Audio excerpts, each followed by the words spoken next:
It all started on a perfectly normal day for Earth, a nice little blue marble, when a massive beam of energy just slammed into the planet out of nowhere, and suddenly a giant tower of light erupts in the middle of a city.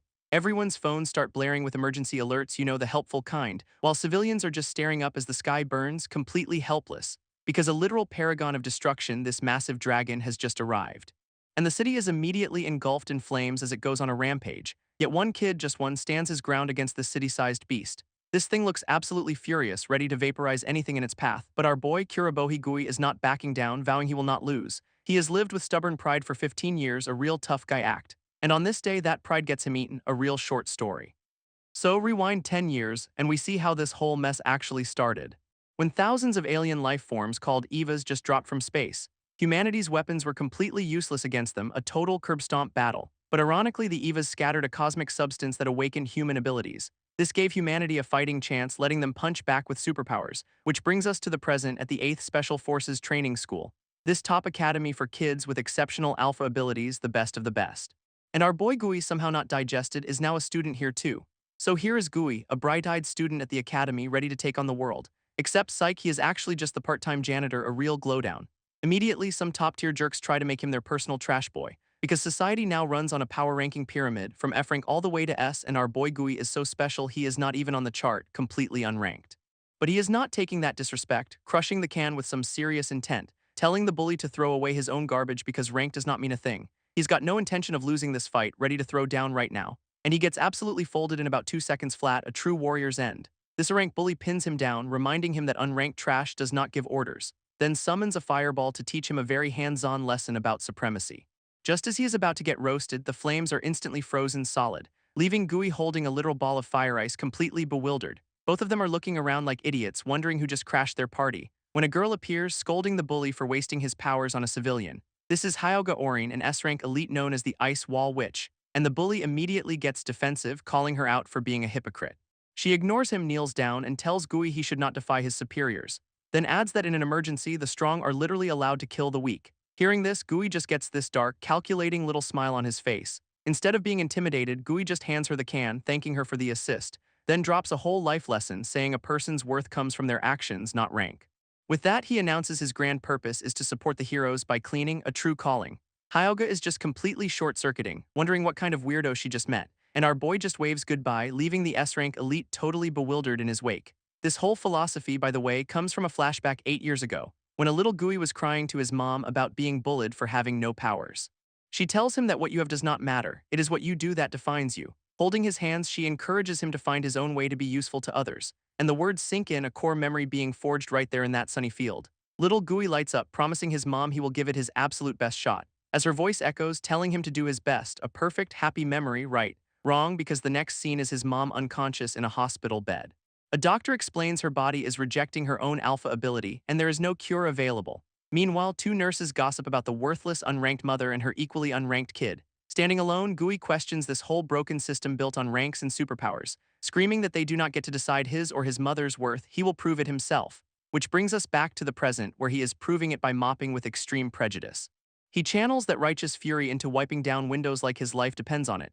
Even the toilets are not safe from his high-octane, purpose-driven scrubbing, a true warrior. He is so committed to his new purpose he considers cleaning the entire campus, one urinal at a time, then steps outside and sees the elite students starting their combat training, deciding to watch. Their practice targets are these nasty-looking, purple-glowing EVA monsters ready for a fight. An instructor explains that since they are all B rank or higher, they have 1 minute to beat a C-class EVA. With a roar, the cage bursts open and a spider-like alien lunges out to start the test.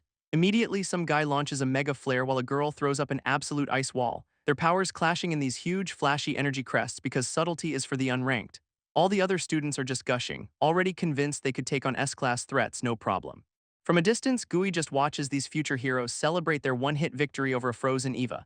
One of the students spots him, acting all surprised like, "Oops, did you see how cool we are?" Just as Gui is about to finally throw out the trash, a massive beam of light rips through the sky, which then slams directly into the city, creating a catastrophic explosion on the horizon. This shockwave sends our boy flying, completely bewildered by the apocalypse interrupting his chores. Emergency warnings start blaring across the school as the sky turns a lovely shade of doom. And right on cue, a massive dragon EVA appears, the very same one from the start of this whole mess. Gui is just frozen solid, staring up at this absolute unit of a monster, completely terrified. This other students, however, just laugh, calling the dragon a fool for attacking an academy of elites. That a rank bully from before gets all hyped, rallying everyone to go exterminate the idiot creature. Hyogga desperately tries to stop them, screaming that they are not even in formation yet. But they charge in anyway, completely ignoring her for a shot at glory and a quick rank up. The students immediately launch their signature moves like Mega Flare and Thunder Arrow, all flash, zero teamwork, and their combined powers slam directly into the dragon's chest in a massive light show. Convinced it is working, the whole group cheers and pours on even more power, which culminates in a gigantic explosion that completely engulfs the monster. Meanwhile, Gui is watching from a safe distance, using a trash can lid as a shield priorities, and he still gets sent flying by the shockwave, never letting go of his janitorial gear.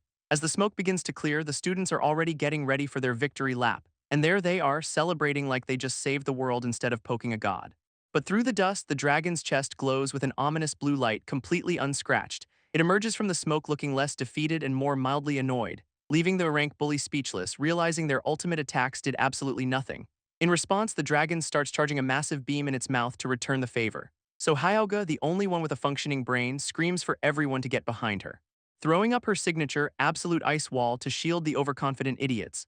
This dragon unleashes a torrent of energy that slams into her defense with devastating force, sending all those glory-seeking students flying like ragdolls from the sheer impact. Its beam just tears right through the ice, a pretty clear sign they are completely outclassed. Hyogga's wall begins to crack and splinter under the overwhelming pressure. And then the entire shield just shatters into a million pieces, completely obliterated, leaving her thrown backwards as her ultimate defense fails, with everyone now totally exposed. Gui picks himself up from the blast, his head still ringing from the sheer force of the attack, looking up to see the dragon hovering over a field of totally defeated elite students. And our boy is in total disbelief. The Academy's best just got absolutely one-shotted.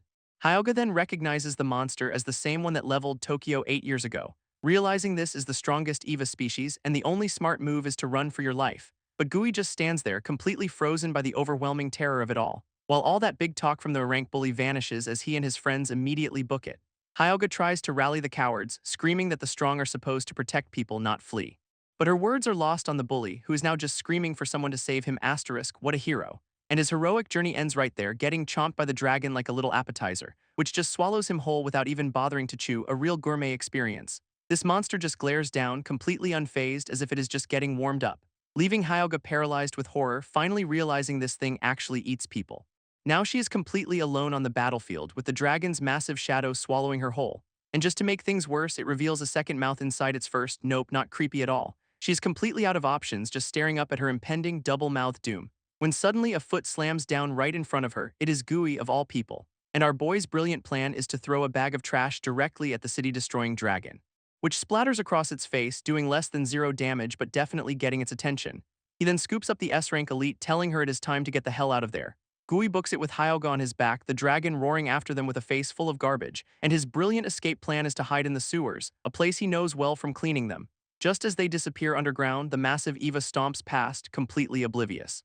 And it is looking absolutely furious about getting trashed by an unranked nobody. Down in the tunnels, Hyogga cannot understand why a powerless janitor would be so reckless, but Gui just says he did what he could because that is what you are supposed to do. Then drops another life lesson, explaining you do not need an alpha ability to help people. This completely floors the S-rank elite, who just quietly thanks him for saving her life. With that, they are off again, sprinting through the sewer system towards a shelter entrance. Popping the manhole cover like a pro, he gets them back to the surface and into the open. And right on cue, there is the shelter entrance, a perfect fortified safe haven. Except the blast doors are already closing, with guards inside sealing it up for good. Gui rushes forward with Hyogga, screaming for them to wait and let them in. But the guards just yell back that they are full, telling them to go find shelter somewhere else. Just as they are about to be shut out, one of the guards suddenly recognizes someone. He spots Hyogga, the S-rank student, and immediately orders everyone to make room for her. Both of them just share this look of pure relief, thinking they are finally safe. They start to head inside, thanking the guards for letting them in at the last second.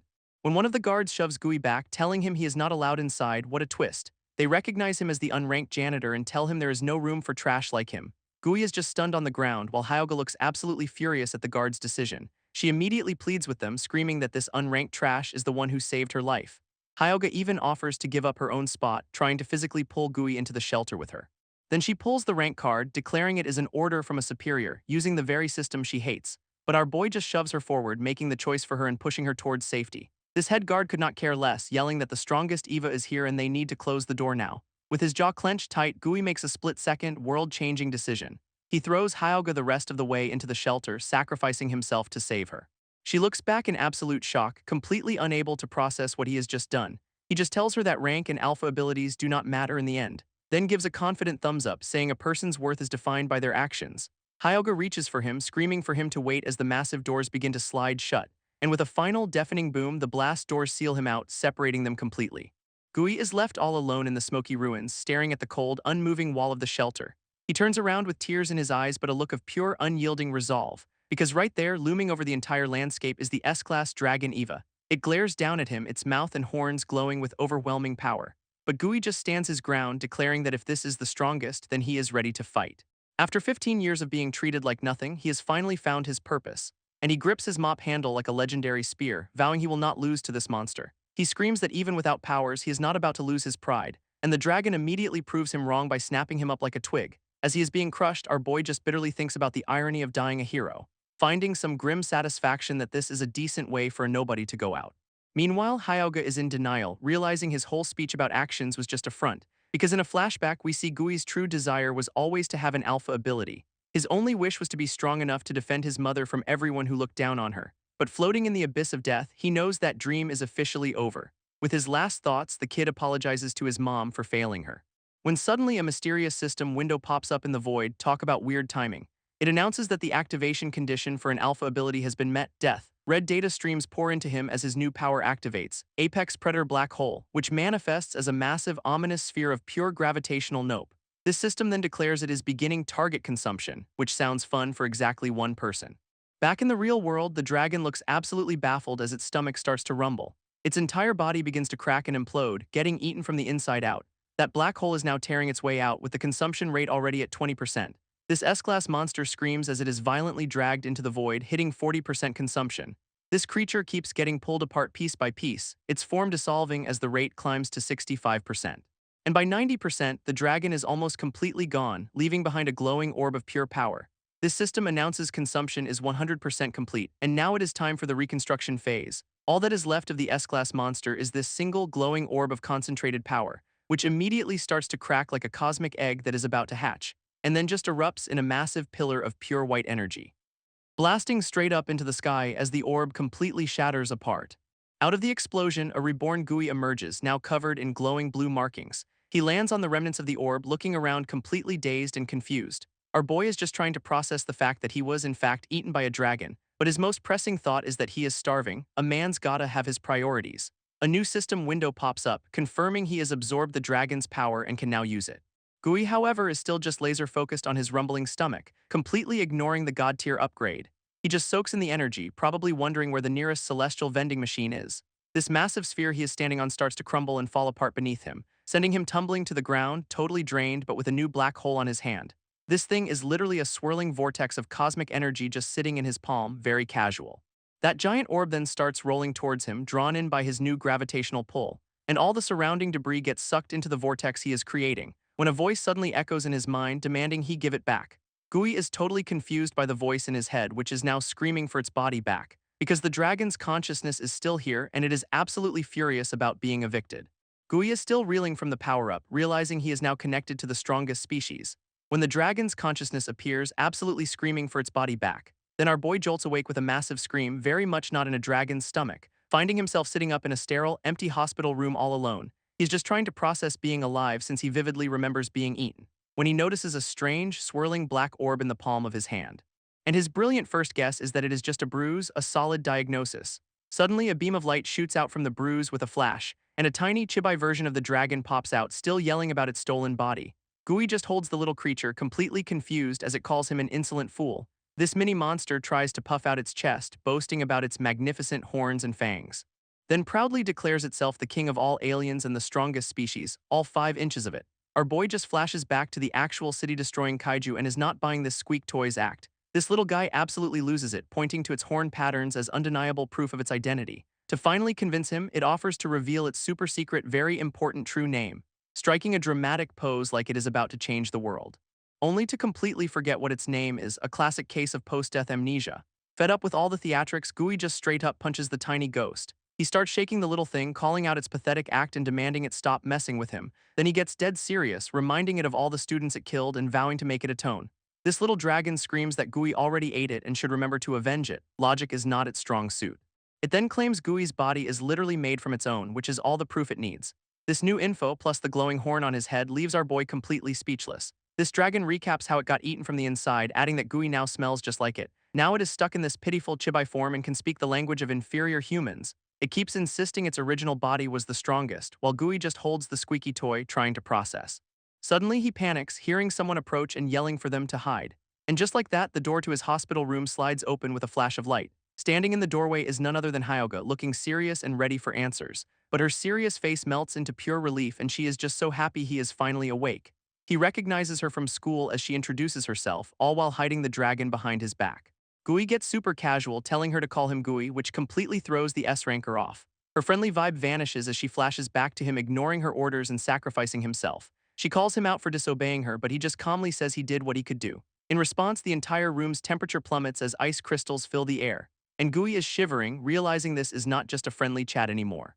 Hyogga floats up, surrounded by a chilling aura, and demands he tell her the truth. She wants to know how he survived and why the S-Class Eva vanished a week ago. Our boy is just stunned to learn he's been out for a whole week, still shivering from her power. She confirms he was unconscious for 7 days, then holds out a remote to show him the news. He is watching the news, which reports the S-Class Eva just vanished without a trace. All cameras were wiped, leaving zero evidence except for a single eyewitness account. And that witness claims a lone boy was at the scene when the monster disappeared. Of course, the details are a complete mystery, leaving everyone guessing what happened. Back in the hospital room, Gui starts connecting the dots, and has the brilliant epiphany that the mysterious boy might just be him. Hyogga confirms it, immediately demanding to know exactly what went down that day. She explains that as an S-ranker, it is her job to hunt down this world-ending threat, and depending on his answer, her duty might involve dealing with him too. Our boy, sweating bullets, just claims he has amnesia, a classic foolproof strategy. He tries to keep his story straight, but the dragon is screaming in his head, telling him he is a fool if he spills the beans about what really happened. He plays it off as a sudden headache, which Hyogga seems to buy for now. This little guy warns him that admitting you ate a god-tier monster will get you executed. Gui considers this, realizing the squeak toy might actually have a point, and quietly agrees that maybe, just maybe, telling the truth is a terrible idea. But then he clenches his fist, having a sudden change of heart, because our boy's heroic conscience just cannot handle telling a lie, even to save his own skin. He shoves the proof in her face, declaring his alpha ability let him devour the S-Class Eva. Hyogga is just left completely speechless, trying to process this insane confession. Hyogga just stares blankly, asking what he is trying to do since there is literally nothing there. And Gui starts panicking, realizing she cannot see the dragon or the black mark on his hand. Her patience runs out as ice flares in her hand, and she demands a real answer this time, when suddenly a massive winged shadow blots out the sun right outside their window. This little squeak toy looks up, completely unfazed, like it was expecting company. But Hyogga keeps pressing, saying humanity's survival is at stake and he cannot run away. Meanwhile, the tiny dragon is screaming in his ear to get out of there immediately, promising to explain later, which is terrible timing as a massive alien dragon smashes right through the hospital wall. Both of them are thrown to the floor, completely stunned by the sudden kaiju home invasion. And wasting no time, Hyogga immediately starts gathering energy for a counterattack, creating a massive absolute ice wall that erupts to block the monster's path, leaving them encased in her defensive ice dome, staring up at the new threat. This new monster is confirmed to be another extraterrestrial, and it is staring them down. Hyogga is freaking out, wondering why it is here, while Gui just yells at her to run. When the squeak toy helpfully explains this thing is way above S-rank and it came for him specifically, it then boasts that most Evas on Earth are just chumps it already defeated before coming here. And apparently this new predator sensed the original dragon was weakened and came to finish the job. It then screams that the monster is here to eat its body, which by proxy is now Gui's body. This massive creature looms over them, preparing to shatter their only defense.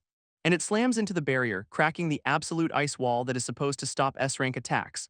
With a single headbutt, the new kaiju completely shatters Hyogga's absolute ice defense. Gui immediately shoves Hyogga, yelling that the monster is here for him and she needs to run. She is just frozen in shock, completely floored by the kid's sudden self-sacrifice play. But refusing to back down, Hyogga powers up, declaring it is her mission as an S-ranker to fight. A storm of 1,000 ice pillars erupts from the ground, shooting straight for the dragon. And her attack hits dead on, turning the monster into a giant screaming pincushion of ice. She looks pretty pleased with herself, boasting she can handle threats of this level anytime. Unfortunately for her, the monster is completely unfazed as the ice just melts right off it. That smug look vanishes instantly as she realizes her ice pillars just melted away. In response, the monster starts charging a massive energy beam right in its mouth. Panicking, Hyogga shoves Gui behind her, trying to shield him from the incoming blast. But the squeaky toy on his shoulder, ever the survivalist, tells Gui this is their chance to escape. Its brilliant plan is to use the S-ranker as bait and make a run for it. Solid teamwork. Our boy, however, has other plans, charging forward and landing a punch on the monster's leg. Seeing this, Hyogga screams for him to get back, reminding him he is powerless against it.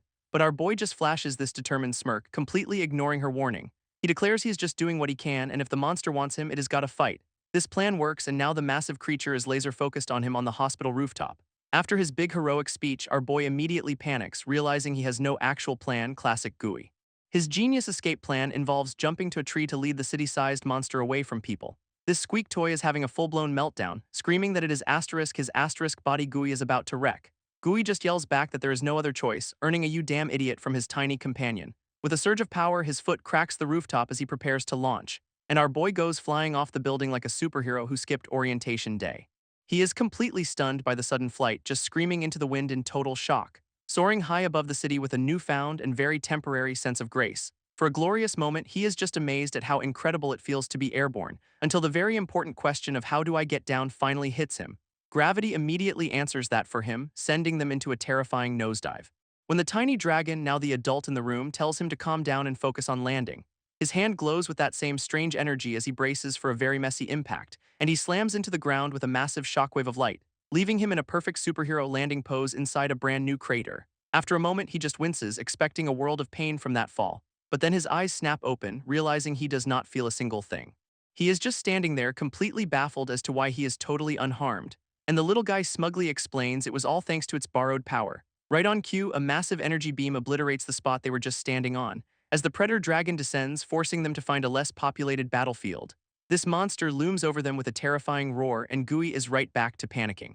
This squeak toy offers a totally reasonable deal, just let it possess him to fight the monster. It lays out the stakes, warning that the predator will wipe out the entire city for breakfast. So the choice is simple, either everyone dies or Gooey gives up his body to the tiny demon, and with a terrifyingly wide grin, the little guy pressures him to make a decision like right now. Our boy is just frozen, trying to process this high-pressure, demonic timeshare proposal.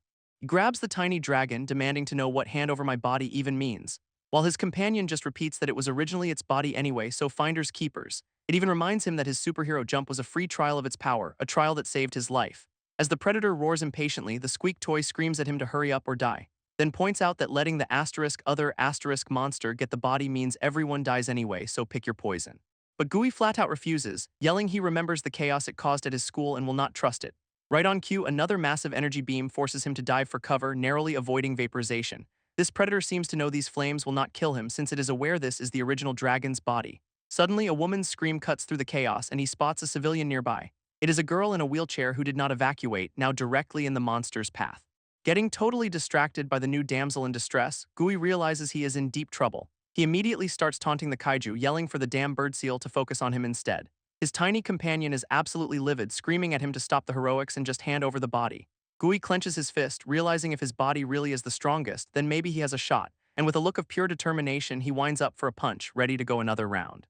He throws a desperate punch right into the monster's leg, hoping for a miracle, and his attack connects with all the force of a wet noodle. The monster does not even flinch. Our boy is left completely baffled, wondering why his epic punch did absolutely nothing at all. His tiny companion reminds him that without its permission, he is just a regular dude with delusions of grandeur. Meanwhile, the predator starts charging a city-leveling energy blast, which is generally a bad sign. This squeak toy gives him one last offer: hand over the body or become a fine red mist. It promises to handle everything if he just signs on the dotted line for demonic possession, while also screaming that the hospital and everyone in it are about to be vaporized, so hurry up. Gooey's response is to just grab the little guy and squish its face, a solid negotiation tactic. He yells that this whole mess is its fault anyway for attracting the kaiju in the first place, then hits it with a counteroffer. He is not giving up his body, he is just borrowing the power. Right as the monster fires its beam, the little guy screams that this idiot is getting them both killed. Gooey just grins, basically saying if it does not help, they are all going to die together. His master plan is to die taking the strongest species with him, a plan his companion calls being killed by an idiot. This finally breaks the tiny dragon, who screams for his hand and agrees to a one-time power-up. It promises to lend him just a little bit of power, probably crossing its tiny fingers behind its back, and a swirling vortex of pure cosmic energy forms in his palm, looking way cooler than he deserves. A blue aura erupts around him as he feels the power surge, finally feeling like he can actually fight. He decides to aim the attack upwards to protect the civilians, a noble thought for a guy about to fire a god-tier weapon, and a system window helpfully informs him he is releasing a grand total of 0.0001% of its power. Talk about a trial version. Gooey unleashes a torrent of blue energy straight from his fist, aiming to intercept the attack. and his tiny beam goes head-to-head with the City Destroyer blast in a classic anime showdown. Both attacks collide in a blinding flash, a massive explosion of pure cosmic power. For a second, it looks like the Predator's beam is completely overwhelming his. This alien monster seems pretty confident it is about to win this little light show. While Gui starts panicking, they are being pushed back, but the squeak toy tells him to have some faith. Suddenly, his blue energy surges forward, completely engulfing the monster's attack. This predator dragon gets a face full of strongest species energy, which definitely was not on its menu. A massive pillar of light erupts, vaporizing the monster from the inside out, and the beam shoots straight into the sky, taking every last trace of the alien kaiju with it. Down below, the girl in the wheelchair just smiles, completely safe now thanks to our boy's borrowed power, as what is left of the monster comes crashing down from the heavens like a ton of scaly bricks. Right on cue, a system message pops up announcing his free trial of godhood has officially expired. Gui is just marveling at his hand, completely blown away that he one-shotted a kaiju. But that high wears off instantly as he feels the power drain away, leaving him sweating bullets. He then just collapses, the backlash from that one attack hitting him all at once. Just then, a familiar-looking combat boot steps onto the scene, signaling backup has finally arrived. It is Hyogga running in to find Gui passed out next to a giant, very dead monster. She rushes over to the scene, probably trying to process what the hell just happened here, and staring at the massive corpse, she is left completely speechless, questioning everything she knows about power levels. Hyogga's mind is racing, trying to figure out how this kid with no powers just did all of that. Gui wakes up not in a hospital bed, but in some ridiculously huge, sterile-looking hall. And his first thought is not where am I, but man, something smells amazing in here. A silver-haired man in a sharp military uniform offers him tea, welcoming him by name, which is a suspiciously civilized greeting after waking up in a secret government bunker. Our boy is understandably confused, asking who this guy is and what this whole setup is about. This man explains they brought him in for care after he single-handedly took down the kaiju, revealing they are in Hachi School's super-secret underground facility, a bunker for VIPs. He introduces himself as Nishiki Ryujin, an S-ranker commander and the school's principal. Gui is completely floored, recognizing the name of this absolute legend immediately, because this is the guy who defeated the strongest species 8 years ago, the country's top soldier. Nishiki then drops the bomb that he is also Gui's boss, reminding the janitor to show some respect. Even the tiny dragon is freaking out, realizing this guy is way out of their league and it is time to shut up. Still processing, Gui just wants to know why he is in a training facility instead of, a hospital. When he spots a familiar face at the table, it is Orin, looking as thrilled as ever to see him.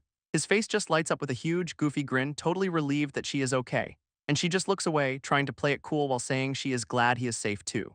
Then he notices someone else, the girl in the wheelchair he saved from the bird seal monster, who introduces herself as Unagi Senri and a ranker and thanks him for the heroic save. Gui connects the dots, realizing from her uniform that she must be a Hatch School student too. Gui looks around the table, realizing he is sitting with 3 top rankers and feeling just a little out of his league. Nishiki then gets down to business, offering everyone some snacks he proudly baked himself.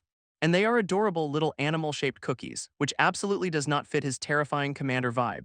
Our boy immediately starts stuffing his face, totally distracted by the free food as Nishiki begins the debrief. This principal casually asks if he ate the strongest species and can now use its power, causing a massive spit take. With his little blue horn popping out, Gui demands to know how he could possibly have that information. Orin's eyes go wide, the gears in her head finally clicking into place about Gui's secret. But Nishiki just sips his tea, calmly revealing they have been monitoring him the entire time, which is not creepy at all. Gui's expression hardens, the reality of being under constant surveillance finally sinking in. This commander then explains that element is a mysterious substance the alien Evas brought from space, serving as both the monster's power source and the origin of all human alpha abilities. He reveals Unaga's rare power lets her not only see but also manipulate this energy, which is why she was assigned to watch him. So that whole coincidental meeting at the hospital was actually a setup to test him all along. Nishiki's tone gets dead serious as he brings the conversation back to the strongest species, recalling the original one that appeared in Tokyo 8 years ago and caused unprecedented destruction. This thing is considered a threat on par with a nuclear warhead, and the kaiju Gui fought was mistaken for it. Suddenly, the friendly tea party vibe completely shatters as Nishiki appears behind Gui with a sword to his throat. He declares that if there is even the slightest risk, it is his duty as the country's strongest S-ranker to eliminate it. Our boy is completely frozen in terror, trying to process how the commander just teleported behind him. And his empty chair across the table is a chilling reminder of just how impossibly fast this guy is. Nishiki's face contorts with rage, vowing to personally annihilate the strongest species for what it did to his students. And Gui is just sweating buckets, feeling the cold steel of that promise pressed right against his neck. But just as things get dicey, someone screams for the principal to stop. It is Orin jumping in to argue that if more nuke-level monsters show up, they will need a weapon just as strong. She passionately makes the case that instead of a threat, Gui could be humanity's greatest hope. Gui just looks on, completely stunned that she is putting her neck on the line for him. Nishiki finally relents, pulling the sword back and admitting Hyogga had a similar idea. In a flashback, he lays out the strategy, fight fire with fire, but giving a kid the nuclear codes is a hard pass. So he officially assigned Unagi to observe Gui, ordering her to assess him very, very carefully. And she just gives a cheerful okay, accepting her top-secret spy mission with a smile. Back in the present, Unagi gives Gui a little wink, completely unbothered by this whole life-or-death situation. She then suddenly grabs his hand, getting way too close for comfort. Gui flinches back, demanding to know what she is doing as she holds his wrist. With a creepy smile, she reveals the tiny dragon in his palm, noting his own power level is basically 0. This little guy is absolutely panicking inside an energy bubble, thinking this woman is a total creep. Unagi just stretches, casually saying she will need to observe him more seriously to understand him. Her smile turns intense, her eyes glowing as she prepares to use her power on him. In a close-up of her eye, we see Gui's reflection as she declares that humans are the universe. Her gaze becomes cosmic as she wonders what kind of universe she's about to find inside our boy. And she gets right in his face, hand on his cheek, asking what secrets he is hiding, talk about personal space invasion. Unagi activates her celestial observation, basically hacking into Gui's soul to see what is up. And she dives headfirst into his inner world, a cosmic blue void having the time of her life. Floating through the energy, she is totally geeking out that this is what is inside our boy. His inner space is a whole galaxy, where the stars represent the elements inside his body. Her observation confirms he does have elements, just a pathetically small amount compared to others. But then she notices all those tiny stars are moving, getting pulled toward a dark void in the distance. A close-up reveals a swirling black hole at the center of his being, which is definitely not normal. Her face drops as she realizes everything is getting sucked into it, a truly terrible discovery.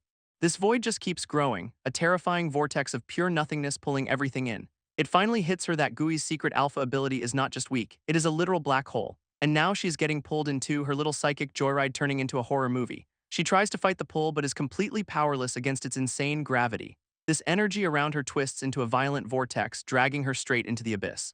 After a terrifying tumble, she gets spat out on the other side into total darkness. Completely disoriented, she's just trying to figure out if she actually escaped or not. Suddenly, something zips past her at impossible speed in the pitch-black void. She realizes that was just the asterisk gravity asterisk. If she were fully absorbed, she'd be completely erased. This power is way beyond human limits, and now she is determined to uncover its true nature.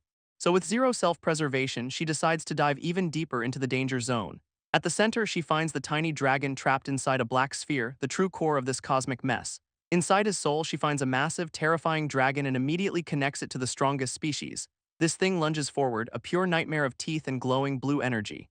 It barrels straight toward her psychic projection, making her look like a tiny little snack. And the dragon's jaws open wide, ready to swallow her whole and end her little spy mission permanently. Her vision cuts out just in time, yanking her back to reality with a system message canceling the observation. Unagi is absolutely losing it, screaming and grabbing her head, just thankful to be alive after that trip. Orin rushes over, trying to calm her down after that blood-curdling scream echoed through the room. While Gui is just sitting there holding his squeak toy, asking if the test is over, zero situational awareness. Nishiki calmly offers her some water because a near-death psychic experience is just another Tuesday in this bunker. She chugs the drink like her life depends on it, still shaking from the mental beatdown. With wide, terrified eyes, she finally lowers the cup, the horror of what she saw still fresh.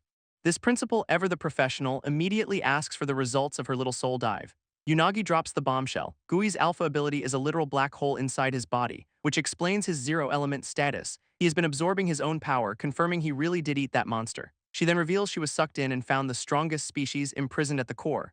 Nishiki's expression darkens as he demands to know the state of the creature inside this kid. Still trembling, Unagi confesses that even trapped, the monster was hostile and attacked her on sight. In a flash of steel, Nishiki draws his sword, clearly not a fan of that particular update. And he has got the blade right back at Gui's throat, because apparently that is his only solution to problems. Everyone freaks out as the principal threatens to execute our boy for the second time in 10 minutes. Unaga's report confirms Nishiki's worst fear. The monster inside Gui is still very much hostile. This commander declares that if there is any chance it could break free, he has to neutralize the threat now. Panicking, the tiny dragon offers Gui its power so they can team up and take this guy down. Unagi immediately translates this, pointing out that the creature's soul is already trying to tempt him. Turns out when Gui absorbed the monster, its body was sealed in the black hole while the soul stayed out with him. And she warns that if our boy accepts that power, the danger will escalate beyond anyone's control. With a face of pure rage, Nishiki decides a nuclear warhead with a tempting soul is a risk he will not take. But Gui grabs the blade with his bare hand, insisting he has lived his whole life without any powers. He swears he will not be tempted, trying desperately to prove he is stronger than the monster inside. This commander just asks what could possibly guarantee that, his patience completely gone, before screaming nothing, and running our boy straight through with his sword. Gui lets out an agonized scream because getting impaled tends to ruin your afternoon. Enraged, the tiny dragon roars about its body being attacked and unleashes a torrent of energy. A massive pillar of blue light explodes from Gui's chest, engulfing him completely. Unagi is horrified, realizing S+ rank elements are pouring out of his body. Nishiki just watches the chaos unfold, grimly deciding it is time to eliminate the target for real. Our boy's eyes are glowing an eerie blue, looking like he has completely lost control. His body hangs limp in the air, suspended by the raw power erupting from the wound. Looking at the absolute disaster he just created, the principal accepts that it has come to this. He officially designates Gui as the strongest species and prepares to end him for good. Unagi screams that the monster's power is skyrocketing, warning it is about to be fully unleashed. But Nishiki just calmly readies his sword, promising he will handle this little kaiju jailbreak. He then unleashes a massive slash, carving a trench straight through the bunker floor. Leaping into the air as he vows to cut our boy down before the monster can fully emerge. His face is pure grim determination as he brings the blade down with everything he has got, and the entire room is just consumed by a blinding flash of pure destructive energy. Unagi and Orin are just floored by the principal's power, knowing Gui is about to be vaporized, while Nishiki himself looks on, cold and resolved, confident he just ended the threat for good. But as the blinding light from his attack finally starts to fade, our boy is just floating there, completely unfazed, guessed that killshot was not quite a killshot. This energy erupting from him now takes the spectral form of a massive dragon towering over everyone, and even Nishiki is sweating, admitting the power is so overwhelming he can see it without any special senses. So he decides to try again, this time with feeling, because if at first you do not succeed, stab harder. He unleashes a massive, concentrated slash meant to cleave everything in its path, this time launching a whole barrage determined to overwhelm the monster with pure force. His blade glows with raw power as he channels everything he has into one final strike, but the glowing sword stops dead just inches from Gui's chest, blocked by an energy shield. Nishiki's face just screams, well, that is not supposed to happen, as his best shot gets completely stonewalled. And Unagi is horrified that Gui is totally unscathed, realizing she has to get in there and help. Meanwhile, Gui's inner consciousness is just giving a tearful thumbs up like I am helping, from inside the kaiju hurricane. But Unagi is not just standing by, she is bracing herself to jump into the fray. Meanwhile, Gui's hand is glowing as he channels the monster's power into a sphere, and at its core is the tiny dragon, looking way too pleased with this hostile takeover. This little guy is already trash-talking, wondering if Nishiki is really the best humanity has to offer. Nishiki's face is pure challenge accepted, not even slightly intimidated by the squeak toy. He just calmly accepts the challenge, ready to put this possessed kid in his place. With Gui floating like a supervillain, the principal sizes up his opponent from the ground floor. Announcing he is done playing around, Nishiki raises his sword to unleash his full power. His blade starts gathering an insane amount of energy, swirling with pure white light, unleashing a massive spectral dragon made of pure force right at our boy. This attack morphs into a giant vortex of destruction, aiming to completely shred him. This tiny dragon just smirks, finding this whole fight for your life thing very entertaining. Unagi realizes he is gathering the very elements of the space into his sword. This is looking really bad. Down below, the two colossal powers are on a collision course, ready to tear the bunker apart. Orin desperately screams for Gui to wake up, reminding him of his promise not to be tempted. But our boy is completely checked out, still a puppet for the blue energy kaiju. In response, a massive serpent of blue energy erupts from him to meet the principal's attack head-on, and the monster's soul is just loving this, taunting Nishiki as it lunges forward for a fight. Nishiki is actually struggling, gritting his teeth as he tries to hold back the monster's raw power. These two attacks finally collide, splitting the room with a blinding flash of pure destructive force. Unagi shoves Orin's wheelchair out of the blast radius just as the shockwave tears through the room, and Nishiki's sword gets knocked clean out of his hand, sent spinning into the darkness. Even disarmed, the principal stands his ground with a knife against the colossal energy dragon. But he is clearly struggling, his face a perfect mix of shock and I may have miscalculated. This monster's energy form just roars, completely overwhelming Nishiki's attack with pure force. With a casual see ya, the dragon's soul decides the fight was fun and starts to fade away.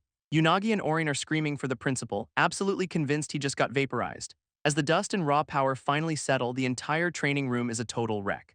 But Nishiki is still standing, looking more annoyed than injured by the whole kaiju smackdown.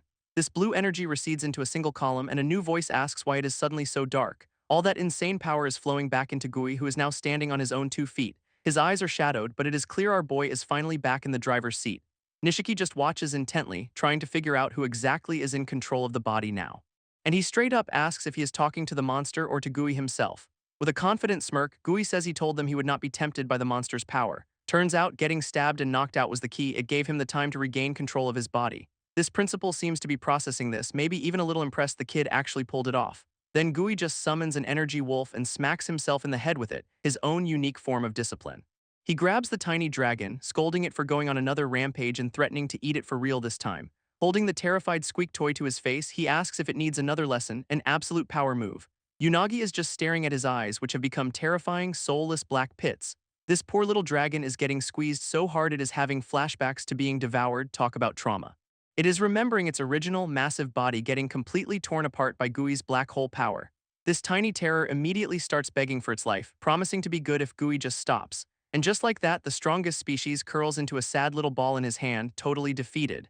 Gui admits he has no clue how to use his black hole ability, just relieve the monster back down on its own. Orin then points out his star element is now officially 0, making him a complete unranked nobody. Nishiki, on the other hand, is just grinning like he won the lottery or a very dangerous bet. This quickly escalates into a full-blown villain laugh because apparently this was all just great entertainment. He recaps how Gui went from unconscious to unleashing a kaiju, then sealed it without any casualties. With a grand gesture, Nishiki declares that Gui has passed the test and is now enrolled in Hachi school. Our boy is completely lost, and Nishiki explains that the whole near-death experience was just the entrance exam. This principle explains that humanity needs a weapon on par with the strongest species for future invasions. But that kind of power needs to be controlled, which is why they tested if he could dominate the monster. Gui is just over it, muttering about how he is being tested left and right these days. He is still trying to wrap his head around a powerless kid like him getting into an elite school, so he asks the principal if he is planning to test him again, wondering if he is still not satisfied. But then he clenches his fist, his resolve hardening as he simply says no. He declares he will do whatever he can, deciding to enroll and fight to protect everyone. He vows that with or without powers, he will do whatever it takes to support those on the front lines. Nishiki is all smiles, officially welcoming Gui to the school now that the whole trying to kill him thing is over. He then offers to heal the stab wound he just gave him, apologizing like it was a minor inconvenience. But as he gets a closer look at the wound, his expression shifts to one of surprise. Turns out the gash is already closing up on its own, no healing powers needed apparently. Nishiki just chalks it up to the monster's flesh, admitting the kid's body is a serious hazard.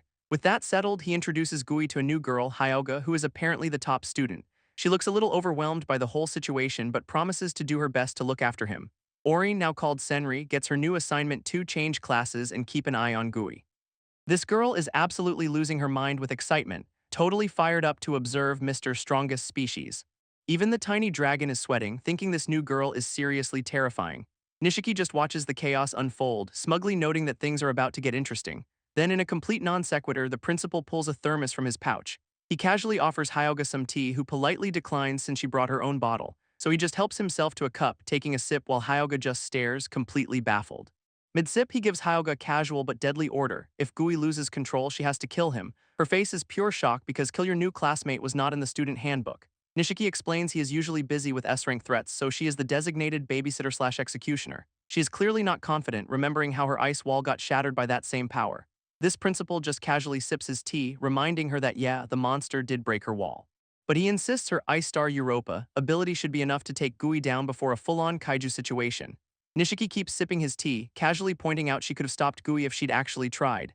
Hyogga is clearly not on board with the murder your classmate part of the job description. Looking down on her, he pulls the S-ranker card, saying refusal is not an option for the country's protectors. Her gaze drifts to Gui, who is just happily chatting with Orin, looking like anything but a threat. And yeah, he looks like a total sweetheart, holding the tiny dragon and smiling despite his massive chest wound. A flashback hits her of Gui carrying her to safety, the very person she is now ordered to kill. Her face darkens as she clenches her fist, finally accepting the grim reality of her new duty. Standing resolute, she vows to eliminate Gui herself if he ever goes berserk and threatens anyone. She calls it both her S-ranker duty and her way of repaying him for saving her life. What a thank you note. This principal gives a satisfied smile, pleased that his top student is now on board with the plan. With her resolve set, Hyogga calls out to Gui, who turns to face them, oblivious to the new arrangement. Nishiki then flexes some golden energy in his hand, asking Gui if he can feel its power. Our boy just looks confused, admitting he feels absolutely nothing, guess that 0-star element is for real. So Nishiki gathers everyone, announcing a new mission for the group before Gui officially starts school. This mission is simple, teach the kid who can seal kaiju the absolute basics of how powers even work. He frames this tutoring session as a mission crucial to humanity's survival, no pressure kids. This next day arrives and Gui is on his way to his first official lesson. He arrives at the special training ground, looking around with the little dragon in his arms. He is at the spot Orin told him to go, but it is clearly not what he was expecting, because the super-secret humanity-saving training ground is a hot springs resort. Gui arrives at the supposed special training ground, which looks suspiciously like a fancy spa. Convinced he is in the wrong spot, he starts rummaging through his bag for a map or something. Just then, someone in traditional sandals walks up, apologizing for making him wait. Our boy looks up, completely caught off guard by who he sees. It is Hyogga and Orin, fresh from a bath and welcoming him to the training facility. He is justifiably confused, asking what happened to the training since they are clearly on vacation mode. Hyogga puffs out her cheeks, insisting this is the training, which Gui finds hard to believe since she is literally steaming. This whole situation is clearly not computing for him at all. Changing the subject, he asks Orin if her leg is okay after the whole bunker incident. She just beams, explaining the principal's healing powers fixed her fracture in a flash. Inspired by this, Gui gets all fired up, determined to master his own mysterious powers too. Orin immediately seizes the opportunity, grabbing his hand to investigate his ability right then and there. Her investigation starts with getting way too close to the tiny dragon, who is not a fan of the perverted eye-patch woman. This little guy panics and dives straight into the black hole in Gui's palm to escape her. But Orin is undeterred, admitting she's way more interested in the hole anyway. She gets uncomfortably close, telling a flustered Gui not to move while she examines him. Her examination involves immediately poking her finger right into his personal pocket dimension. And yeah, she is having way too much fun with this whole thing.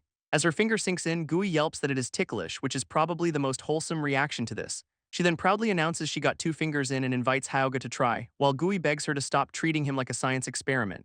Hyogga is now getting super curious about the hole, while Gui has a total meltdown over being treated like a science project. Inside the pocket dimension, Orin's finger finds the tiny dragon, who immediately tries to bite her. This little guy pops out to yell at them for invading his home, which is literally Gui's palm. Unfazed, Orin just licks her fingers, smugly announcing that this little test confirms her hypothesis. She asks if he felt anything during her examination, and he just says it was ticklish, the most wholesome response ever. Her expression immediately darkens, revealing that his lack of sensation means he cannot use his alpha ability. Gui is completely floored by this, while the tiny dragon finds his powerlessness absolutely hilarious. She explains she was releasing star elements into the hole, and his inability to feel them is a huge problem. Our boy is completely lost, asking for a crash course on what star elements even are. Hyogga steps in, explaining that star elements are basically the fuel required to use any special powers. Apparently, this cosmic energy hitched a ride to Earth with the alien invaders years ago. Now that energy is just everywhere, infused into the very environment they live in. It is not just in the air and ground, living creatures are also packed with this stuff. She says humans absorb it naturally through breathing and eating, constantly radiating a small amount. But the big problem is that Gui cannot recognize this fuel, so he has an engine with no gas. He finally gets it, realizing he is in a serious bind and the dragon's smug little face is not helping. Then he just smiles, confident that with Orin and Hyogga here to train him, everything will be fine. Both girls give him a warm, encouraging look, totally ready to get him up to speed. So Orin leads the way to a steaming hot spring, announcing this is where his training officially begins. She hands a ladle to Hyogga, who looks ready to kick off this very unconventional training session. Hyogga scoops up some hot spring water, looking way too serious for spa day. With a flash, she charges the water with a massive amount of golden energy. Orin presents the glowing concoction, commenting on its potency while Gui just stares, totally lost. Their plan is simple: have him drink this supercharged water to kickstart his ability to sense star elements. She offers him the ladle with a suggestive tone that has Hyogga blushing and Gui backing away. Great start. Apparently, they just superdosed the naturally element-rich spring water to make it easier for him to detect. Our boy takes the ladle, all smiles and confidence, thinking this will be a piece of cake. Behind him, both girls are sporting the most devious, troll-like grins imaginable. This is not going to be a piece of cake. He says bottoms up and takes a sip, completely oblivious to the impending disaster. And immediately the ladle clatters to the ground as the effect hits him full force. Gui grabs his throat, screaming that it feels like it is on fire. From the side, Orin just smirks, casually mentioning she forgot a tiny detail, and that tiny detail is that concentrated star elements can be straight-up poisonous. Whoops. He is literally choking while yelling that this was probably the most important warning she could have given him. She just explains that this is standard Hachi school training to handle high-density energy. Through the pain, Gui realizes he has been totally sucker-punched by his own tutors. But even while choking, he forces a smile, determined to pass this insane test and prove his worth. Orin is absolutely loving his spirit, while Hyogga looks a little more conflicted about the whole poisoning your classmate thing. As he struggles, his body starts to glow, radiating the very energy he just drank. This light then erupts from him in a massive pillar, his training having a much more dramatic effect than anyone expected. Gui grits his teeth, fighting through the sheer agony of the supercharged energy drink.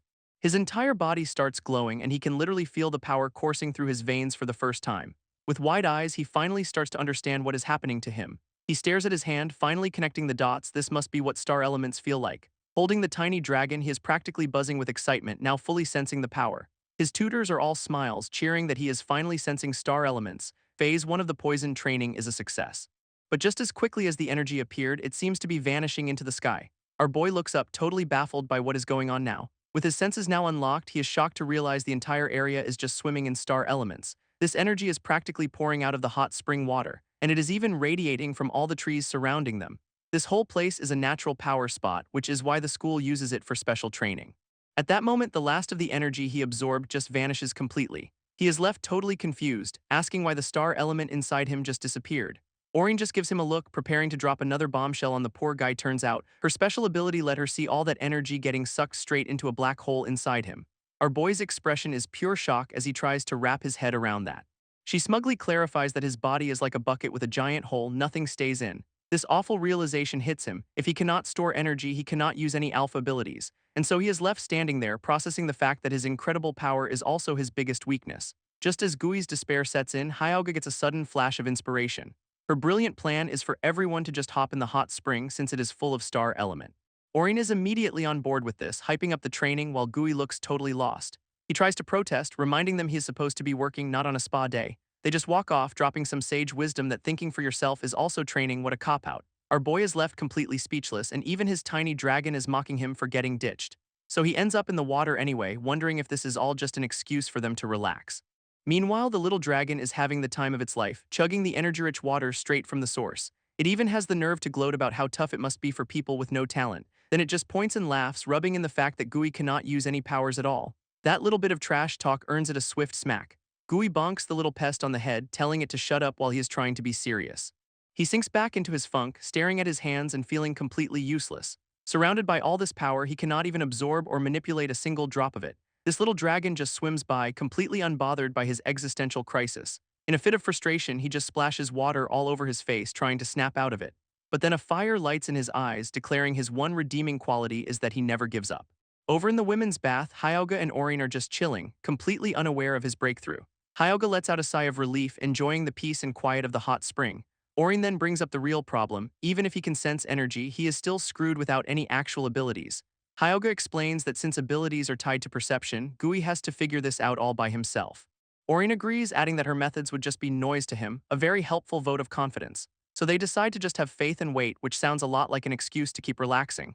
Meanwhile, Gui's chug the spring water strategy has completely failed, much to his dragon's amusement. On top of that, he is getting dizzy, admitting he is not even good with hot water to begin with. He just stews in his own failure, feeling completely and utterly useless. But then he notices something strange. The star element in the water he is holding is decreasing. Our boy is completely shocked, watching the energy just vanish from his hands. It seems his apex predator black hole is just passively absorbing all the ambient energy around him. He is beyond frustrated, complaining that he has zero control over his own supposed alpha ability. Suddenly, a system message appears, stating he has exceeded the energy needed to seal the strongest species. What now? Gui stares in utter disbelief as a holographic window materializes right in front of his face. He immediately recognizes this as the same kind of system that appeared with the bird seal. This window offers him a new skill called Star Element Jet and prompts him with a simple yes or no. With literally nothing left to lose, he mumbles yes, accepting the mystery upgrade. This entire hot spring complex is immediately rocked by a massive, earth-shaking tremor. Over in their bath, Hyogga and Orin are completely startled by the sudden impact. A colossal pillar of golden light erupts into the sky, originating from the men's side. Realizing the chaos is coming from Gui, they scramble out of the water to investigate. They shout his name in a panic, rushing to see what kind of trouble he has gotten into this time. Hyogga rushes in, yelling to see if Gui is okay after that massive explosion of light. Our boy just looks back, flustered and apologizing for the sudden power-up commotion. He tries to explain that a random system window popped up and just gave him an alpha ability. Then he just laughs it off super awkwardly, the classic "I almost blew up the building, my bad" defense. Both girls are completely stunned, demanding to know how he suddenly unlocked a power out of nowhere. This next morning, we cut to a dorm building with someone ominously watching from a balcony. Inside, we see a door plaque for room 201 belonging to Akiraboshi, which is Gui's last name. A voice declares that today is the day it all begins, setting a seriously dramatic tone. And it is just Gui in his new school uniform, looking way too cheerful for all that foreshadowing. Someone calls out his name and he turns around, completely caught off guard. Of course, it is Orin and Hyogga, already waiting for him on his first day of school. Orin immediately starts teasing him about the hot spring incident, making him blush like crazy. Meanwhile, his little dragon companion is just cackling with pure, unadulterated malice. Orin gets down to business, asking if he can actually control that star element jet on command. A flashback shows him unleashing the beam, accidentally catching the tiny dragon in the blast. This little guy gets absolutely yeeted into the sky, screaming its tiny lungs out. And it is still salty about it, looking like it is about to throw hands. Gui sheepishly admits he cannot use the power at all, leaving Orin to call it a mystery. He explains the system only activated because of excess energy which he now lacks. His theory is that his black hole power sucked the entire hot spring dry just for that one shot. Hyogga is in full chibi rage mode, complaining his stunt ruined their actual training plans. Our boy immediately starts bowing and apologizing while she admits she is only half joking. This kid is genuinely surprised Orin knows how to joke, which just offends her more. Getting serious, Orin points out the huge upside. He can finally sense energy and use an ability. With Hyogga by her side, she declares they will all get stronger together at Hachi school. Gui looks genuinely moved by their support, though his dragon is just preening on his shoulder. In a sudden formal turn, Gui bows deeply, saying he is looking forward to working with them. His sudden sincerity completely short-circuits Hyogga, leaving her totally flustered. Gui just wanted to be proper for once and thank them for the whole poisoning incident. A smile returns to her face as she approves, saying he is already acting like a proper student. But then he just waves them off, saying he has a quick errand to run before class. Hyogga immediately panics, shouting that he is going to be late on his very first day. He just bolts down the street, yelling back that he will totally make it in time, famous last words. Watching him sprint away, Orin just smirks, commenting on how that is so typically Gui. Turns out his errand is a visit to the 8th City Hospital. Inside, he is sitting at the bedside of a woman who appears to be unconscious. Gui apologizes to his mother for not visiting sooner, explaining that things have been crazy. She remains asleep, completely unaware of his presence or his words. Standing proudly, Gui shows off his new uniform, announcing he is officially a Hachi school student. He promises her he can even use an alpha ability now and will use it to help everyone. He turns to leave the room, his promise hanging in the quiet air. With a final smile, he tells his mom he will be back soon and to get well. And with that, he is out the door, ready to finally start his first day at Hachi school. But just as the door clicks shut, his mother's finger twitches, a tiny, almost imperceptible movement. This little dragon feels a weird flicker of energy but just dismisses it because what does it know? A moment later, Gui is hit with the sudden, horrifying realization that he is running late. He is now in a full-blown panic, sprinting and yelling about how the school moved buildings on him. Spotting the campus in the distance, he thinks he can just barely make it if he does not stop. In his mad dash, he slams face first into another student, a classic anime protagonist move. Our boy immediately starts bowing and apologizing for his spectacular lack of awareness. This guy he ran into, however, is a seriously intimidating dude with a bandage over his eye. This new guy immediately starts laying into him, calling him useless and mocking his uniform. Gui is completely baffled by the instant hostility, just trying to process the insult. But then the voice clicks and he recognizes the bandaged student. It is Hiwashi from the seal incident. Hiwashi is absolutely fuming, enraged that Gui would even dare to ask if he is okay. He grabs Gui by the collar, screaming at him not to mock him or show him any pity. Gui tries to explain he is actually grateful since fighting him helped unlock his powers. This mention of the strongest species makes Hiwashi freeze, clearly striking a nerve. A quick flashback shows Hiwashi and his crew getting utterly wrecked by that bird monster. That humiliating memory just reignites his anger and he clenches his fist, ready for round 2. Instead of a handshake, Gui's friendly gesture gets smacked away with some serious force. He tries to make peace, announcing he is a new transfer and wants to be allies, a truly terrible read of the room. Hiwashi slaps his hand aside, making it crystal clear that friendship is not on the menu today. Instead, he summons a giant fireball, ranting about how he is a laughingstock and Gui is useless. With pure rage in his one good eye, he promises to burn Gui and that fancy new uniform to a crisp. Our boy is just standing there, completely baffled by the sudden escalation from hello to incineration. But his confusion quickly turns to resolve as he realizes this psycho is dead serious about fighting.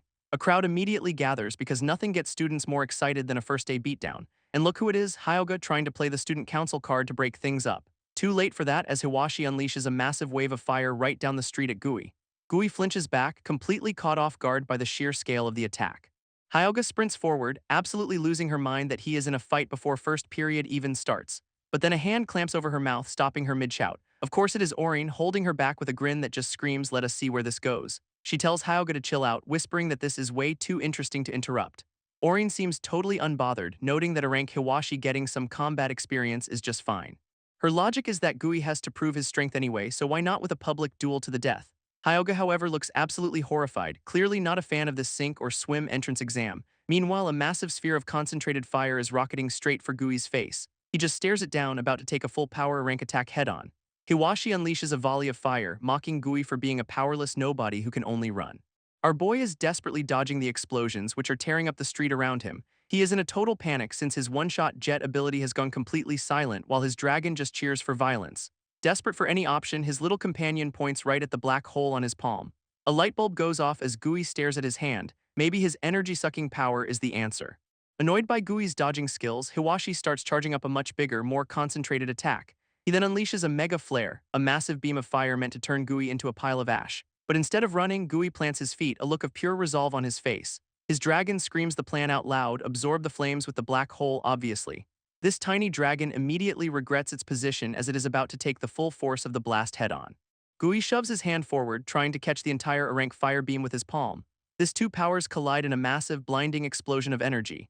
Hiwashi gets blown clean off his feet by the sheer force of the backlash, and Gui gets absolutely scorched, his uniform catching fire as he is thrown back in agony. From the sidelines, Hyogga and Orin can only scream his name in horror. Meanwhile, Hiwashi's goons cheer from a safe distance, thinking their boy just scored a clean win. On the ground and smoking, Gui wonders why the hell his black hole did not just absorb the attack. His dragon is absolutely livid, screaming that it almost got incinerated by his failed defense. Hiwashi explains the critical difference. His flames use star elements as fuel, they are not made of them. This dragon just lays it out cold. Gui does not have 1,000 abilities, and his one trick just got hard countered. This little dragon makes a very casual offer to lend Gui its power, as a friend. Then it immediately reveals its true colors, fantasizing about how good it feels to burn humans. From the smoke, Hiwashi just calls him a stubborn cockroach for having the audacity to survive. He stands over a scorched Gui, genuinely surprised the kid is still breathing after that Arank attack. But Gui is glaring back with pure defiance, the friendly transfer student act officially dead. Hiwashi decides to finish it, charging up another fireball to burn him into submission for good. With a wild grin, Gui asks just how badly everyone wants to see him burn, a very concerning question. He then grabs Hiwashi's flaming hand, calmly noting this is a bit much for a schoolyard tussle. Our boy starts screaming about how guts win fights, going full-on Shounen protagonist. Hiwashi just tells him to stop resisting and accept his fate as a powerless nobody. This fireball is now inches from his face, but Gui is holding on for dear life.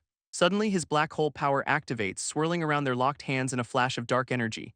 Hiwashi watches in total shock as the flames on his own hand just flicker out. And just like that, Gui has him by the wrist, the immediate threat completely neutralized. His opponent is completely baffled, staring at his hand and demanding to know where his fire went. A system window pops up, announcing Gui just absorbed enough energy for a single use of his jet ability. Gui immediately hesitates, realizing that hot spring level laser is way too much to use on a person. Meanwhile, Hiwashi clutches his chest, feeling like all his star element energy has been drained away. He absolutely loses it, screaming at Gui to explain what the hell he just did to his body. In response, Gui just grabs him and executes a perfect shoulder throw, slamming him onto the pavement. Instead of backing down, Gui channels the stolen energy into his own attack. A blinding sphere of light forms in his palm, ready to be unleashed. Hiwashi, still on the ground, tries to throw a desperate punch to counter it, but it is way too late as Gui fires a massive energy beam right at him. This blast sends Hiwashi rocketing into the sky like a firework, leaving him to just tumble helplessly through the air, a truly majestic exit. Down below, the beam carves a massive crater into the school grounds, scattering the onlookers. Hiwashi is left completely unconscious on the pavement, the fight officially over. From the sidelines, Orin is absolutely losing her mind with excitement, while Hyogga just looks stunned. This rest of the students cannot believe their rank leader just got bodied by a total unknown. Even Gui and his little dragon seem a bit shocked by the sheer overkill of that attack. Later, he is sitting on the curb, wondering why the jet ability fired automatically without his consent. With the morning's welcome party over, it is finally time to head to the actual school building. Inside, the teacher announces that a new transfer student will be joining Year 1, Class 1, and in walks a very nervous Gui, who is immediately put on the spot to introduce himself. This class immediately starts whispering. They recognize him as the guy who beat Hiwashi this morning. He just stands there awkwardly, managing to stammer out his name as Kuriboshi Gui. Then he gives a deep bow, apologizing for being late on his very first day. This teacher clarifies that Gui's punishment for fighting was running 10 laps, which is why he is late. Orin just leans back with a grin, totally entertained by the chaos he has already caused. Orin casually strolls up, congratulating Gui on his spectacular debut of fighting and then running laps. He immediately clarifies that his morning also included a fun little trip to the principal's office. A quick flashback shows him getting a very stern lecture, which explains why he is only just now getting to class. Suddenly, a voice cuts in, declaring that he is lucky that is all that happened to him. Of course it is Hyogga, here to remind everyone that fighting on day 1 is usually a one-way ticket to expulsion. She then introduces herself as his new minder, threatening to freeze him solid if he causes any more trouble. Gui and his little dragon are already shivering from her icy aura, stammering out an apology. But Orin just leans over his desk, completely ignoring the lecture to gush about how cool his jet attack was. In fact, she has already analyzed his powers and announces that his ability has 2 distinct parts. This first is the black hole on his right hand, which directly absorbs star elements on contact, and the second is Jet, which unleashes all that stored up energy in one massive destructive beam. She even did some light astrophysics homework, connecting his powers to how actual black holes function. Gui just looks confused, admitting the blast fired on its own and he has absolutely no control over it. At that moment, another student approaches and grabs his wrist without a word. This new, friendly-looking guy asks if Gui is the one who used to clean the old school building. Gui is totally baffled, asking how he knew while the student starts, meticulously wiping his hand with a cloth. He explains he remembers Gui's incredible cleaning skills, showing flashbacks of him making the old place spotless. Our boy is completely flustered, clearly not used to getting this much praise for his janitorial prowess. He gives a genuine smile, just thrilled that someone actually noticed all his hard work for once. Meanwhile, his new admirer continues to polish his hand, a perfectly normal and not at all weird interaction. This new guy introduces himself as Kani Ibuku, a B-rank who is weirdly eager to be friends. Gui happily shakes his hand, admitting he is unranked, while his dragon questions the guy's grip strength.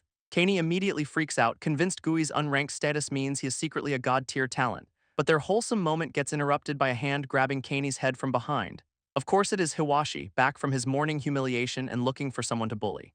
He starts ranting about how the school has gone to the dogs, letting trash like them hang out. Someone off-screen just calls him lame, and Hiwashi absolutely loses his mind, swinging wildly. Before he can even land a punch, a massive green energy blast slams right into his chest. This attack sends him flying across the entire classroom because his day was not bad enough already. He goes crashing straight through the window in a truly spectacular display of getting owned.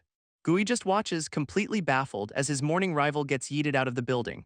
From the smoke emerges a green-haired student mocking Hiwashi for losing to Gui and picking on a B-ranker. This S-ranker just smirks, calling Hiwashi a weakling for his pathetic display of power. After a dramatic shot of the shattered glass on the floor, this new guy steps forward, listing all of Hiwashi's crimes like a prosecutor. He looms over the defeated bully, adding this morning's fight to the official record of failures. Then in a final power move, he rips the rank insignia right off Hiwashi's uniform. Hiwashi is completely terrified, finally realizing he is messing with a second-year S-ranker. This new top dog introduces himself as Ida Racin with a grin that promises a lot more pain. And to cap it all off, he delivers a brutal kick to the chest, ending the lecture. Ida explains he is here because the first years are pathetically weak, demanding they call him Ida-sama. With a massive sigh, he complains that babysitting them on the principal's orders is just so lame. He continues his rant, revealing that while other S-rankers hunt monsters, Hiwashi got his whole class wiped out. Looking over the students, he declares humanity is doomed if this is what they are working with, a real morale booster.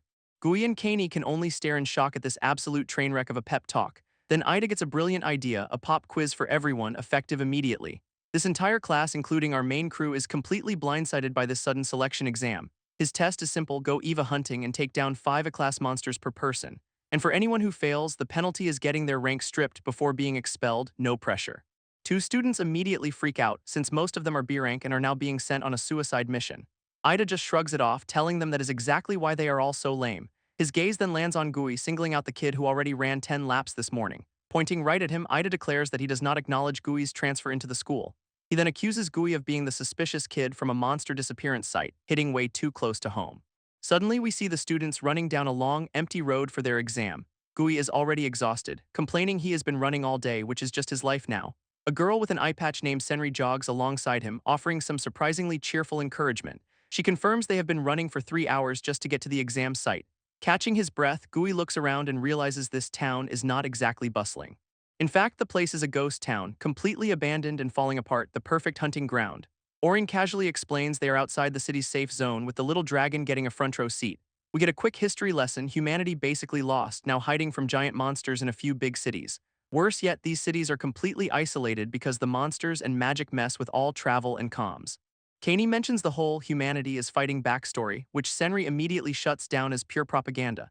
Their S-rank chaperone Ida screams at them to stop dawdling, calling them scum, a real morale booster. He spots the exam venue, helpfully reminding them to sprint if they want to avoid expulsion.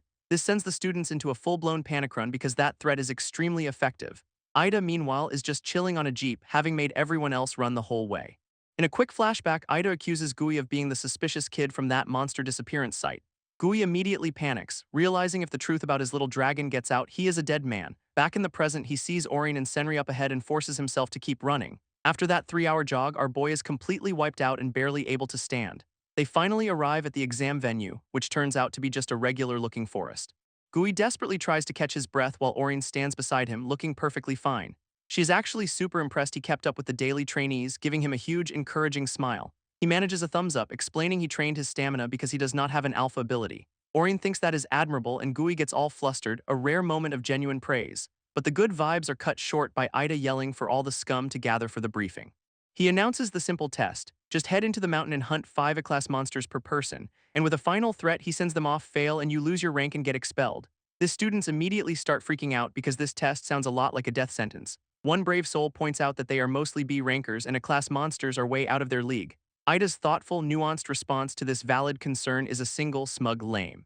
Without even moving, he flicks his finger and a blur of green energy zips past the complaining student. and suddenly the poor guy is sweating, realizing he just became the class example. Ida holds up the kid's rank badge, which he just snatched, casually announcing he is expelled for being lame.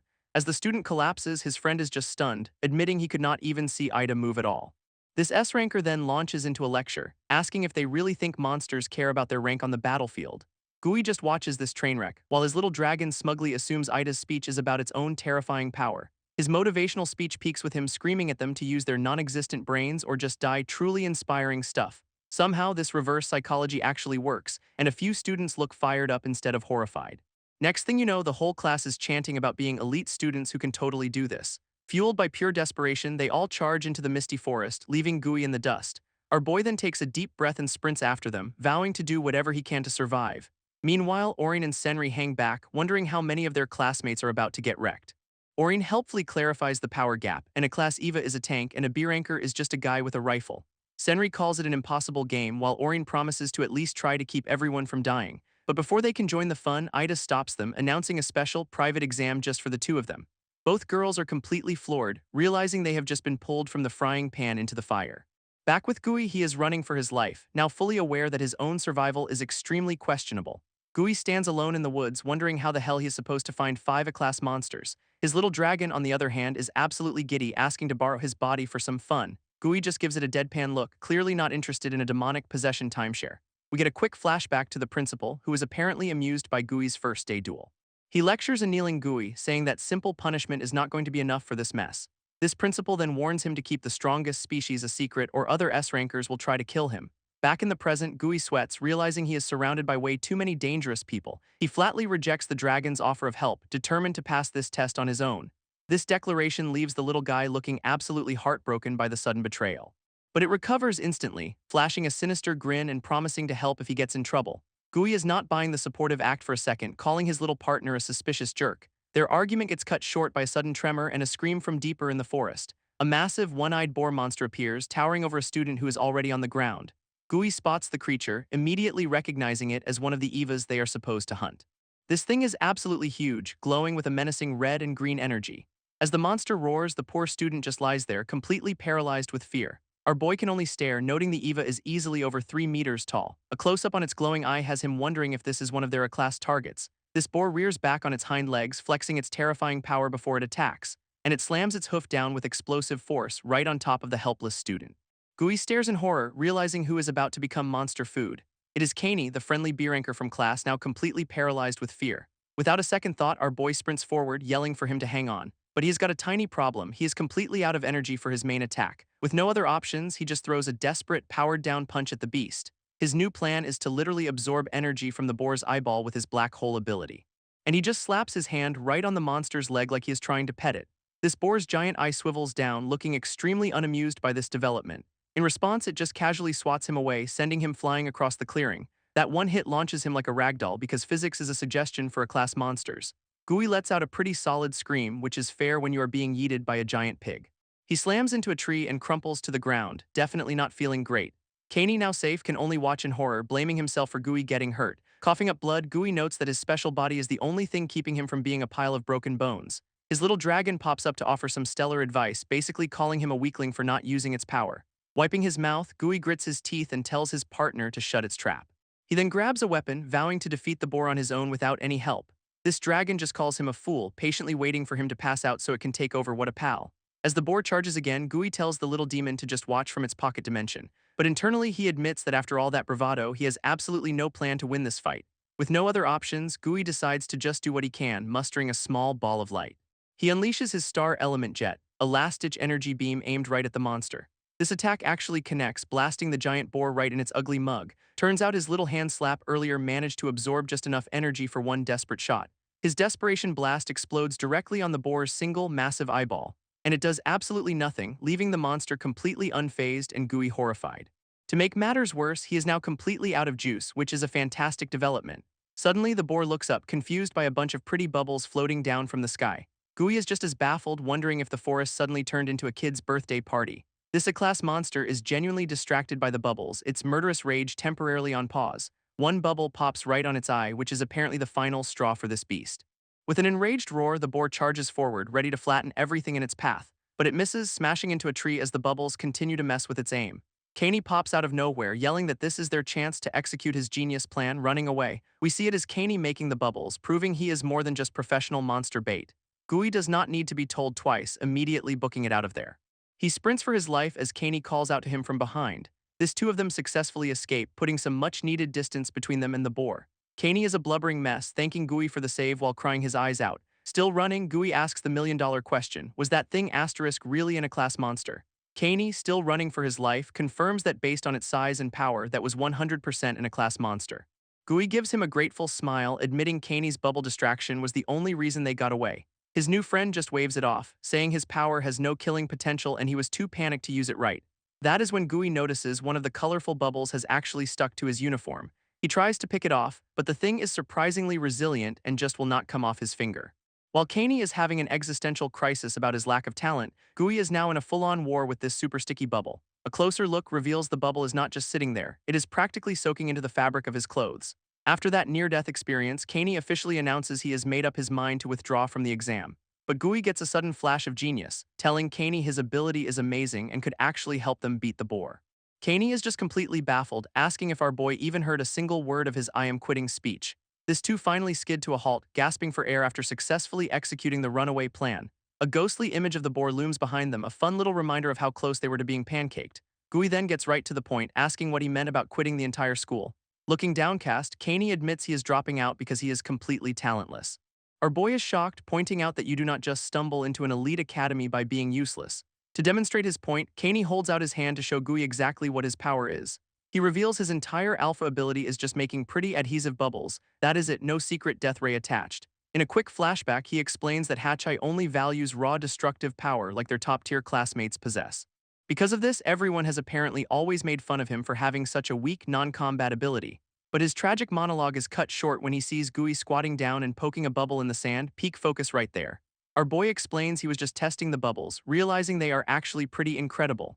Turns out his bubbles do not just stick to surfaces, they seep in and solidify the material itself. Beaming with excitement, Gui declares this useless power is actually perfect for hunting Evas. This praise just makes Kaney break down, insisting he has tried his best and it is completely useless. Kaney then asks why he is so cheerful, pointing out that even Gui's own powerful ability failed miserably. Gui just gives a calm smile, admitting Kaney's right about his own failure. He then shares a memory of someone telling him that worth comes from actions, not innate abilities. So with a new plan forming, he proposes they team up to take down that eyeball boar for good. Looking him dead in the eye, Gui asks Kaney to trust him and lend him his power. His new friend is just stunned into silence, completely baffled by this sudden turn of events. And speak of the devil, the boar is back on its feet, shaking off the bubble distraction. Yep, the bubbles in its eye have finally dissolved, and it looks even angrier than before. Gui just smirks, holding up a rock and saying this was all part of his master plan, sure Jan. With a determined yell, he winds up and hurls the rock with everything he has got. This pebble smacks the giant monster right on its butt, a truly devastating opening move. In response, the boar turns its head, its massive eye basically asking, did you just throw a rock at me? Standing out in the open, Gui taunts the monster, yelling for it to come get the prey it failed to catch. This works a little too well as the boar lets out a furious roar and charges forward like a freight train. He immediately books it, now playing the role of live bait with a very angry, very large monster right behind him. From above, we see just how screwed he is. That thing is unbelievably fast and gaining on him. Kaney, however, is still stuck in his self-pity phase, insisting he'd just be a hindrance. But Gui just flashes a grin, yelling that it is fine and he is going to do his part anyway. With that, he is off, leading the absolutely furious boar on a merry chase through the woods. This monster's tusk swings and just barely misses him, the shockwave alone sending him flying. He gets a fantastic view of the sky, his face a perfect mask of "I regret everything." After tumbling to the ground, he looks back to see the freight train of a monster is still coming. Pushing himself up, Gui grits his teeth, knowing he is just a little bit further from his goal. That is when he realizes the boar is practically on top of him, having closed the distance in seconds. Suddenly, a swarm of very pretty, very out-of-place bubbles floats into the frame. These bubbles immediately start swarming the boar's legs, much to its confusion. They pop and stick, creating a foamy, adhesive mess that is clearly messing with its footing. This A-class beast just stares down, completely baffled by its sudden, sparkly bubble bath. From a safe distance, Kaney is the one unleashing the bubble storm, slowing the monster down. He's got his hands out, concentrating with everything he has to support his new friend. Kaney admits he is too slow to run with Gui, so he is just going to do what he can from here. It turns out Gui's little pep talk was all the motivation he needed to finally act. Gui sees the boar's speed has dropped significantly, realizing this is his chance to win. Looking up, he spots the objective, a white handkerchief tied to a tree branch. He yells out that he sees the marker, confirming he has led the monster right where he wanted it. And right on cue, a massive blast of light erupts from the ground as the trap is sprung. Gui leaps into the air with perfect timing as the boar charges headfirst into the trap. This monster looks up in pure disbelief, finally realizing it has been completely outsmarted. From below, we see it plunging straight into a pit filled to the brim with canny sticky bubbles. This A-class beast flails helplessly, its own momentum sealing its fate in the hole. With the monster successfully neutralized, Gui lands and celebrates their brilliant Wile E. Coyote-style plan. He then takes a very deliberate step forward, landing directly on his intended target. And our boy is literally standing on the monster's giant eyeball, taunting it while it is stuck in bubble goo. Turns out the whole pit is an adhesive nightmare, making it impossible for the boar to even move. Gui gives a little speech about using your abilities smartly, placing a hand on the boar's head, before activating his black hole to drain every last drop of energy from the immobilized monster. A system window confirms he's got just enough juice for one more Starjet attack. He practically smashes the yes button, gathering a massive ball of light in his palm. With a final yell, he unleashes the beam point blank, a full power blast right to the dome. The sheer force of the attack fills the entire pit with a blinding, world-ending light. Standing over the defeated monster, Gui pumps his fist, celebrating their victory over an A-class Eva. But then the boar's body starts to glow with an ominous, explosive energy, and a massive detonation erupts from the monster's corpse because of course it has a death rattle. This sends Gui flying backwards out of the pit, completely blindsided by the after-death special. After crashing, his little dragon pops up to mock him, basically saying, "Serves you right, what a pal." In the pit, a massive glowing gem is all that is left of their class monster. Gui stares at the shiny loot left behind while his dragon companion correctly identifies it as an eyeball jewel. Kaney frantically scrambles down the pit wall to check on his new friend after that massive explosion. Our boy gets to his feet, complaining about a bruised butt and the sudden appearance of a sparkly rock. His partner, however, looks at the gem with a sudden, intense seriousness. He reveals it is an element stone, which is what happens when an Eva's power crystallizes after death. Apparently, each stone holds the unique properties of the monster, and this one came from the boar's superpowered eye. Gui puts it all together, finally understanding that monsters basically turn into valuable loot drops. Kaney confirms these things are concentrated power-ups and are worth an absolute fortune. They can be used to recharge abilities, forge magic weapons, or just make you filthy rich. This little dragon gets a greedy glint in its eye, whispering about destroying humanity if it gets the stone totally normal pet behavior. It then puts on its most trustworthy, not at all evil face, promising Gui this is a fantastic idea. A bright flash of light signals the end of that very short and very sketchy negotiation, and Gui is holding the pouting dragon at arm's length, calling him out for being way too suspicious. Kaney just looks confused as Gui awkwardly explains he was just talking to himself, not his demonic staff. Changing the subject, Gui gives Kaney a huge smile, thanking him for making their victory possible. Kaney gets all flustered, insisting Gui was the real hero in a very wholesome back and forth. Now a certified monster hunting duo, they get hyped to go hunt the other 9 monsters they need for the exam. Elsewhere in the forest, some smug-looking guy with green energy is effortlessly taking down another student. He scoffs that the S-rankers and A-rankers are pathetically weak, wondering if the exam is just broken. Down on the ground, 2 defeated female students can only look on, completely outmatched by this new threat. This new green-haired guy scoffs at the exam, wondering how this training prepares anyone for real combat. He looms over a defeated student named Hyogga, condescendingly asking what she is even fighting for. Then he calls her spineless because her ability lacks any killing intent. What a great guy. A quick flashback shows some grim-faced commander ordering her to eliminate a strongest species if it goes berserk. Back in the present, Mr. Greenhair warns her that at this rate, she's just going to die. Hyogga can only kneel there, completely demoralized and overwhelmed by his power. He then turns to another down student, Unagi, telling her to stop making a fool of everyone. Turns out he knows she has been hiding her true alpha ability this entire time. But the girl with the eye patch just grins, cheekily admitting he finally figured her out. This sudden confidence completely shocks both him and the other girl, Hyogga. Recovering his massive ego, he declares that nobody who looks down on him gets away with it. He then looks to the sky, dramatically announcing that it is time for his big moment. With a firm step, he prepares to unleash whatever he has been planning on them. Elsewhere, the small group of students who actually passed the exam have gathered with their loot. It is a very smug-looking bunch, each holding a collection of colorful element stones. An instructor notes that only 6 out of about 30 students managed to succeed. Just as the final inspection is about to start, a voice frantically yells for them to wait. And here come Gui and Kaney, sprinting in at the last possible second, looking like a mess. Gui is clutching the gems they earned from the boar like they are the most precious things in the world. He proudly presents their haul, announcing they beat in a class EVA, so that means they passed, right? This green-haired instructor eyes our boys and their handful of shiny gems. With a condescending smirk, he asks if they really teamed up to pass the test. Gui and Kaney beam, proudly confirming they used teamwork just like the rules said. After a moment of pure annoyance, the instructor begrudgingly accepts their logic. He then announces to everyone that these 2 have passed, while the rest are officially expelled. This guy adds that if they cannot even pass this, they are just future cannon fodder anyway. Gui just sweats a little, clearly not expecting this level of brutal honesty. Their instructor then launches into a story about a whole class getting wiped out for being idiots. Hyogga, one of the girls who got wrecked earlier, looks down in shame at the mention of failure. This whole point of the exam, he explains, was to force them to think beyond their own power. And now for the grand prize, he announces they are all going to attack an S-class EVA colony tomorrow. All the other students who passed are justifiably freaking out at this sudden death sentence. Our boy Gui is just confused, asking what the heck a colony even is. Standing before them, the instructor prepares to drop some horrifying exposition. Turns out these EVAs are terraforming the planet and have already started racking up a body count. So this exam was actually just a recruitment drive for a high-stakes extermination mission. He then points to Hyogga and Unagi, ordering them to join despite being rotten high rankers. Unagi, ever the optimist, just grins and says they are all totally dead. Love the attitude. With the bombshell dropped, he dismisses them for the night to go collect the failures. Gui seems relieved that the other students are being picked up, completely missing the bigger picture. Hyogga is still processing how Gui, the strongest species kid, actually passed the exam. Meanwhile, the green-haired guy is plotting, vowing to use anyone he can for his own goals. But if they step out of line, he is more than happy to dispose of them himself. What a team player. This whole group is now on a bus, heading straight for the front lines at night.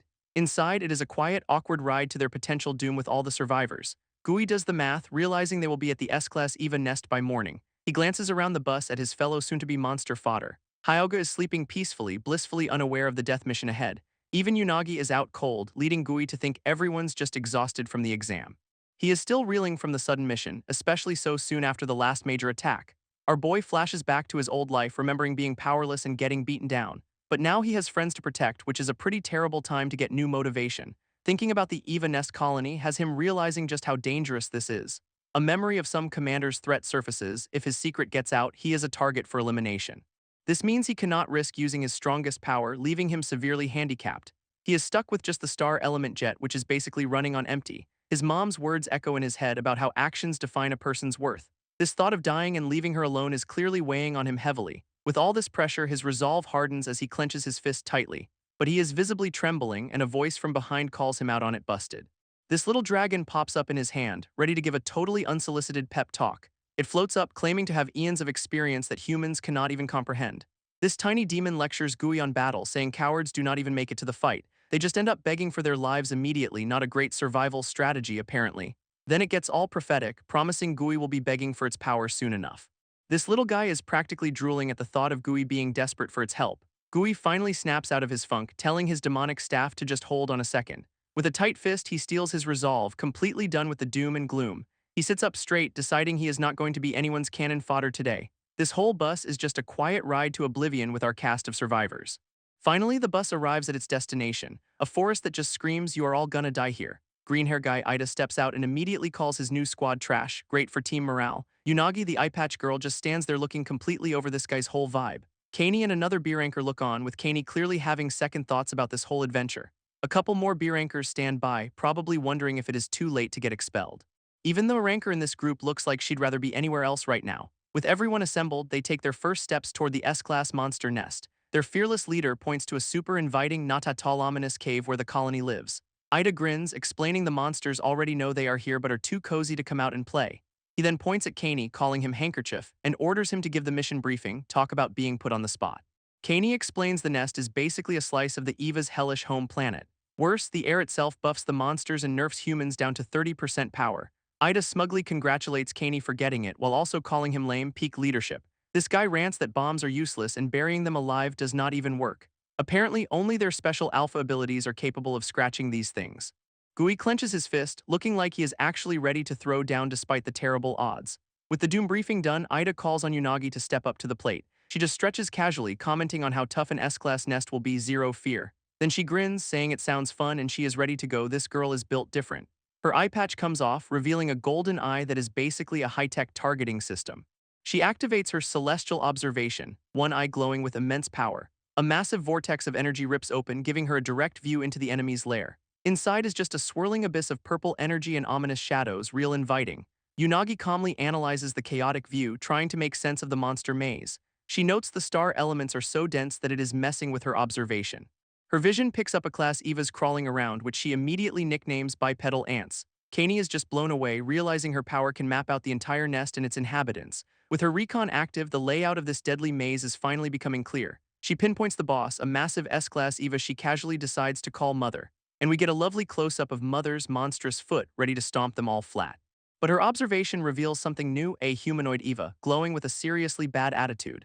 This thing immediately grabs one of the smaller ant Evas with pure aggression, and then it just smashes the poor thing into the ground like a piece of trash. Unagi watches in horror as the humanoid Eva starts eating its own kind. It even seems to be enjoying its little snack, which is just all kinds of wrong. Suddenly, its eye flares as it looks right at her, realizing it is being watched. Unagi completely panics, yanking herself out of her observation trance. She stumbles back to Ida, frantically reporting that this is not an S-class nest. Turns out it is a nest for an S-plus class humanoid Eva, a monster from humanity's nightmares. With a grim look, she states the obvious. With their current team, they need to retreat or die. Gui is just sweating bullets, trying to process this sudden escalation in doom. From a distance, we see Unagi formally recommending a full retreat to the entire squad. This other students are just as shocked, having never even heard of a humanoid type. Our boy Gui, ever the scholar, asks what an S-plus class is since he thought S was the top. Kaney looks like he is about to have an aneurysm, offering to give Gui a quick lesson on not dying. He explains the ranking system. F to S is for humans, where S is the peak for a soldier. There are only 10 S rankers in the country, and they are the only ones who can solo S-class Evas. But this humanoid is S+, a rank that exists because it is beyond what any single human can defeat. A flashback shows it took 2 of the country's strongest S rankers just to barely take one down. And to make things worse, Unagi adds this one has probably been breeding and eating Evas to get even stronger. Unagi frantically explains this nest is just a farm for the humanoid, screaming that they have to retreat. Ida just listens calmly, saying he understands the situation and is ready to give his conclusion. And his brilliant decision is that the operation will commence immediately, because of course it is. Gui and Kaney are completely floored, looking like they have just been handed a death sentence. This instructor's logic is that the humanoid absorbs power from its prey, so waiting just makes it stronger. He then declares with zero irony that this team of rookies will take the monster down. Our boy Gui is just flabbergasted, completely unable to process this level of tactical insanity. Right on cue, his demonic staff pops in to predict Gui will be begging for its power soon enough. Gui clenches his fist, trying to fight down the terror and vowing that he will not lose. But the sheer pressure sends him into a panic, grabbing his head as he starts to spiral. This other students just watch on, openly wondering if he has completely lost his mind. Surprisingly, Kaney speaks up, admitting he is scared too and was shaking the whole ride over. But then he raises his own fist, declaring that despite the fear, he is going to fight. With newfound resolve, he says he will do his best to help S+ class be damned. Hyogga looks over, totally surprised by Kaney's sudden burst of courage. A small smile appears as she thinks about how he always manages to inspire her. This motivates her to step forward, volunteering to take the lead as an S-ranker. She stands before Ida, formally offering to be the vanguard for this suicide mission. Ida actually agrees, telling her to show the lame cowards how a real student fights peak leadership. With her orders accepted, Hyogga prepares to lead the charge into the nest. Without a second thought, Hyogga leaps straight into the ominous cave entrance. She closes her eyes, gathering a massive amount of chilling blue energy around her. A huge vortex of power begins to swirl as she prepares a seriously big attack. This others watch in shock as an incredible amount of star elements converges on her. Her eyes snap open with a terrifying intensity. She is ready to let it rip. With a cry, she unleashes her Ice Star ability, a torrent of absolute zero. This blast of pure cold shoots down into the nest like an Arctic meteor. Razor-sharp waves of ice energy tear through the cave's entrance. Her attack expands rapidly, flash freezing everything in its path with overwhelming force. All those A-class Ant Evas are caught directly in the icy onslaught, and they are instantly turned into monstersicles, frozen solid where they stand. This entire cave entrance is now just a giant, glowing block of ice. Her power continues to spread, creating a massive glacier inside the enemy's lair. Kaney and the Rank girl are just speechless, realizing the cave is completely frozen over. This ranker explains that not only are the Evas stopped, but their elemental advantage is gone too. This is Hyogga's true power, an absolute freeze that stops everything it touches. Gui is just sweating, getting a first-hand look at what an S-ranker can actually do. Ida immediately starts screaming for everyone's attention, ready for his big leader moment. He announces that Hyogga has neutralized the nest, giving them a clear shot to use their powers. Then he proudly declares that with 2 S-rankers on the team, they are good to go, conveniently including himself. Ida kicks off his big pep talk, reminding everyone they have Unaga's recon and are the school's finest. His logic is flawless. The enemy has 2 big monsters, but they have a whole team, so they have totally got this. He then bravely volunteers himself and Hyogga for the S+ humanoid, leaving the S-class boss to the rookies. What a leader. And somehow this absolutely insane plan actually works, getting the whole squad fired up and ready to die. With their suicide pact sealed, the entire team charges headfirst into the frozen maw of the nest. Deep inside, something with way too many teeth is already smiling, just waiting for them. This thing is just radiating pure, unadulterated, fresh meat for dinner energy. It is the humanoid Eva, perched on its last meal and sensing a whole buffet has just arrived. This team sprints down the ice tunnel as Ida yells that their target is deep inside. Gui runs alongside the S-rankers, trying his best to keep up with the suicide squad's blistering pace. He glances at one of the flash-frozen Ant Evas, completely stunned by the sight. This is Hyogga's power firsthand. The entire cave and its inhabitants are just monster-sickles now. Up ahead, Unagi acts as their living GPS, calling out directions from her celestial observation. But her recon suddenly picks up a nasty surprise, 4A-class Evas clinging to the ceiling. Before anyone can even blink, one of the ceiling crawlers dives straight for them with a shriek. But one of the beer anchors steps up, hands already glowing with power, ready to intercept. This is Tada, who unleashes a rapid-fire barrage of star element blasts at the monster. Another beer anchor, Mamakawa, literally turns an Eva to stone just by touching it. Then Tsukuda summons a massive energy scythe, slicing another one of the ambushers clean in half. Finally, the beer anchor Hazel finishes the last one off with an explosive kick, blowing it to bits. Another beer anchor, Yamino Zen, traps one in a water prison while casually reading a book. Then Iwatake Ken follows up, turning his arm to stone for a devastating rock punch. Gui just watches this whole display, completely blown away by their teamwork. He cannot believe how easily these guys are wiping out A-class monsters. This just makes him feel more useless, wondering how he can even contribute. Ida orders the team to mop up the stragglers while Hyogga saves her strength. But as they run, one of the rankers senses something is very wrong. He asks Hyogga if her ice attack worked, and she confirms it froze everything. Unagi even backs her up, saying her observation saw all activity cease. This only explanation is that the S-class mother is just spawning more of them. Suddenly, the entire ice tunnel starts to rumble and shake around them. Our boy Gui immediately freaks out, thinking it is just a random earthquake. Hazel looks back in terror as the cave entrance begins to collapse. Unagi frantically reactivates her celestial observation to see what is going on. Her vision shows a massive boulder falling from the ceiling to block their only way out. It crashes down with a deafening roar, sealing the entrance completely. This whole team stops dead in their tracks, realizing they are now trapped in the nest. And at that exact moment, Hyogga's massive ice prison starts to crack. This fracture spread rapidly through the frozen walls and the monster-sickles. With a massive shatter, the ice breaks apart and the entire horde thaws out instantly. Suddenly, the whole ice prison shatters, catching Hyogga and the others completely by surprise. Hyogga realizes in horror that her ultimate ice star ability was just forcibly cancelled. At the same time, Unagi detects a massive spike in star elements coming from behind them. And there it is, the S-plus class humanoid Eva standing right where their exit used to be. That nightmare-fueled grin confirms it is the same monster Unagi saw eating its own kind.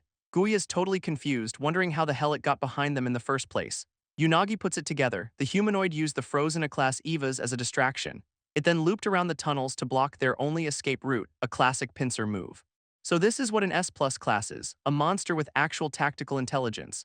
That beer anchor Tada is absolutely livid, shaking with pure rage at being outsmarted. He tries to unleash his power, screaming about how dare this thing look down on humans, but nothing happens. His powers completely fizzle out, leaving him wide open. In the next instant, he is violently yanked off his feet by an invisible force.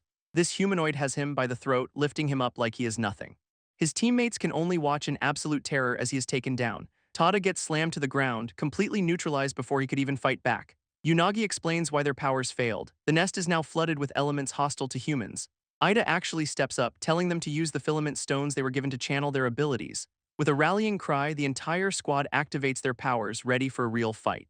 But the humanoid just stands there over Tada's body, making Ida wonder if it is being cautious. One of the students points out the obvious flaw: they have a limited number of those power-boosting stones. But Ida, ever the leader, says he has a plan that just happens to be a huge drain on their resources. Suddenly, this other kid steps up, claiming his ability might be the perfect counter to the nest's power drain. His power manifests as Black Hole, a swirling vortex of dark purple energy. This guy is literally creating a miniature black hole in the palm of his hand. Ida explains the kid's power is sucking up all the hostile elements, clearing the air for everyone else. With the interference gone, Ida's own power flares to life in a brilliant green flash. He immediately orders everyone to form a perimeter around their new human battery charger. Their whole strategy now hinges on protecting this one kid while he holds back the debuff. And the humanoid just watches this whole scramble, completely unimpressed. Ida declares it is time for the S-rankers to handle the big guy just like his genius plan dictated. With that, he and Hyogga charge straight at the S-plus class monster. This two of them sprint towards the towering Eva, looking ridiculously small by comparison. Hyogga immediately starts gathering her ice energy, ready for another massive attack. She slams her hands down, summoning a massive, absolute ice wall from the ground. A wall of razor-sharp ice erupts right at the humanoid's feet, trying to trap it, but the monster just stands on top of the spikes like it is a welcome mat. Ida flies into the air, yelling praise for Hyogga's totally ineffective opening move. In his hand, a swirling sphere of green star elements begins to form. He then unleashes his own power, a massive blast of energy aimed right at the ceiling. Ida's big moment finally arrives as he unleashes his air slash, a massive blade of wind. And it actually connects, slicing the S-humanoid into a half-dozen falling pieces. Wasting no time, Ida stands over the remains to deliver a victory speech about humanity's power. Even Hazel is impressed, remarking that his legendary compressed air blade can cut through anything. He then plants his foot firmly on the monster's severed head for a little extra dramatic flair. Our hero then declares he will slice it to pieces, which he supposedly just did. Suddenly, a disembodied voice starts laughing, finding this whole display interesting. This monster's eyes flare back to life, proving that being diced up was a minor inconvenience. Before Ida can finish his speech, a massive energy beam erupts from the torso and blasts him point blank. This beam is so intense it carves a massive trench into the cave wall behind him. Hyogga can only watch in horror, screaming Ida's name as the smoke clears. Meanwhile, the monster's severed parts begin to reassemble, starting with a clenching fist. Gross tendrils writhe and connect as its arm pulls itself back into one piece. With a flash of purple energy, the humanoid just casually reattaches its own limb. This rest of its bisected body begins knitting itself back together in a truly horrifying way. Hyogga's face is just a mask of pure disbelief. This was definitely not in the plan. That giant hole in its chest completely seals up, good as new. Standing tall once more, the fully regenerated monster announces that it is hungry. Its toothy grin widens as it clarifies exactly what it wants: food and lots of it.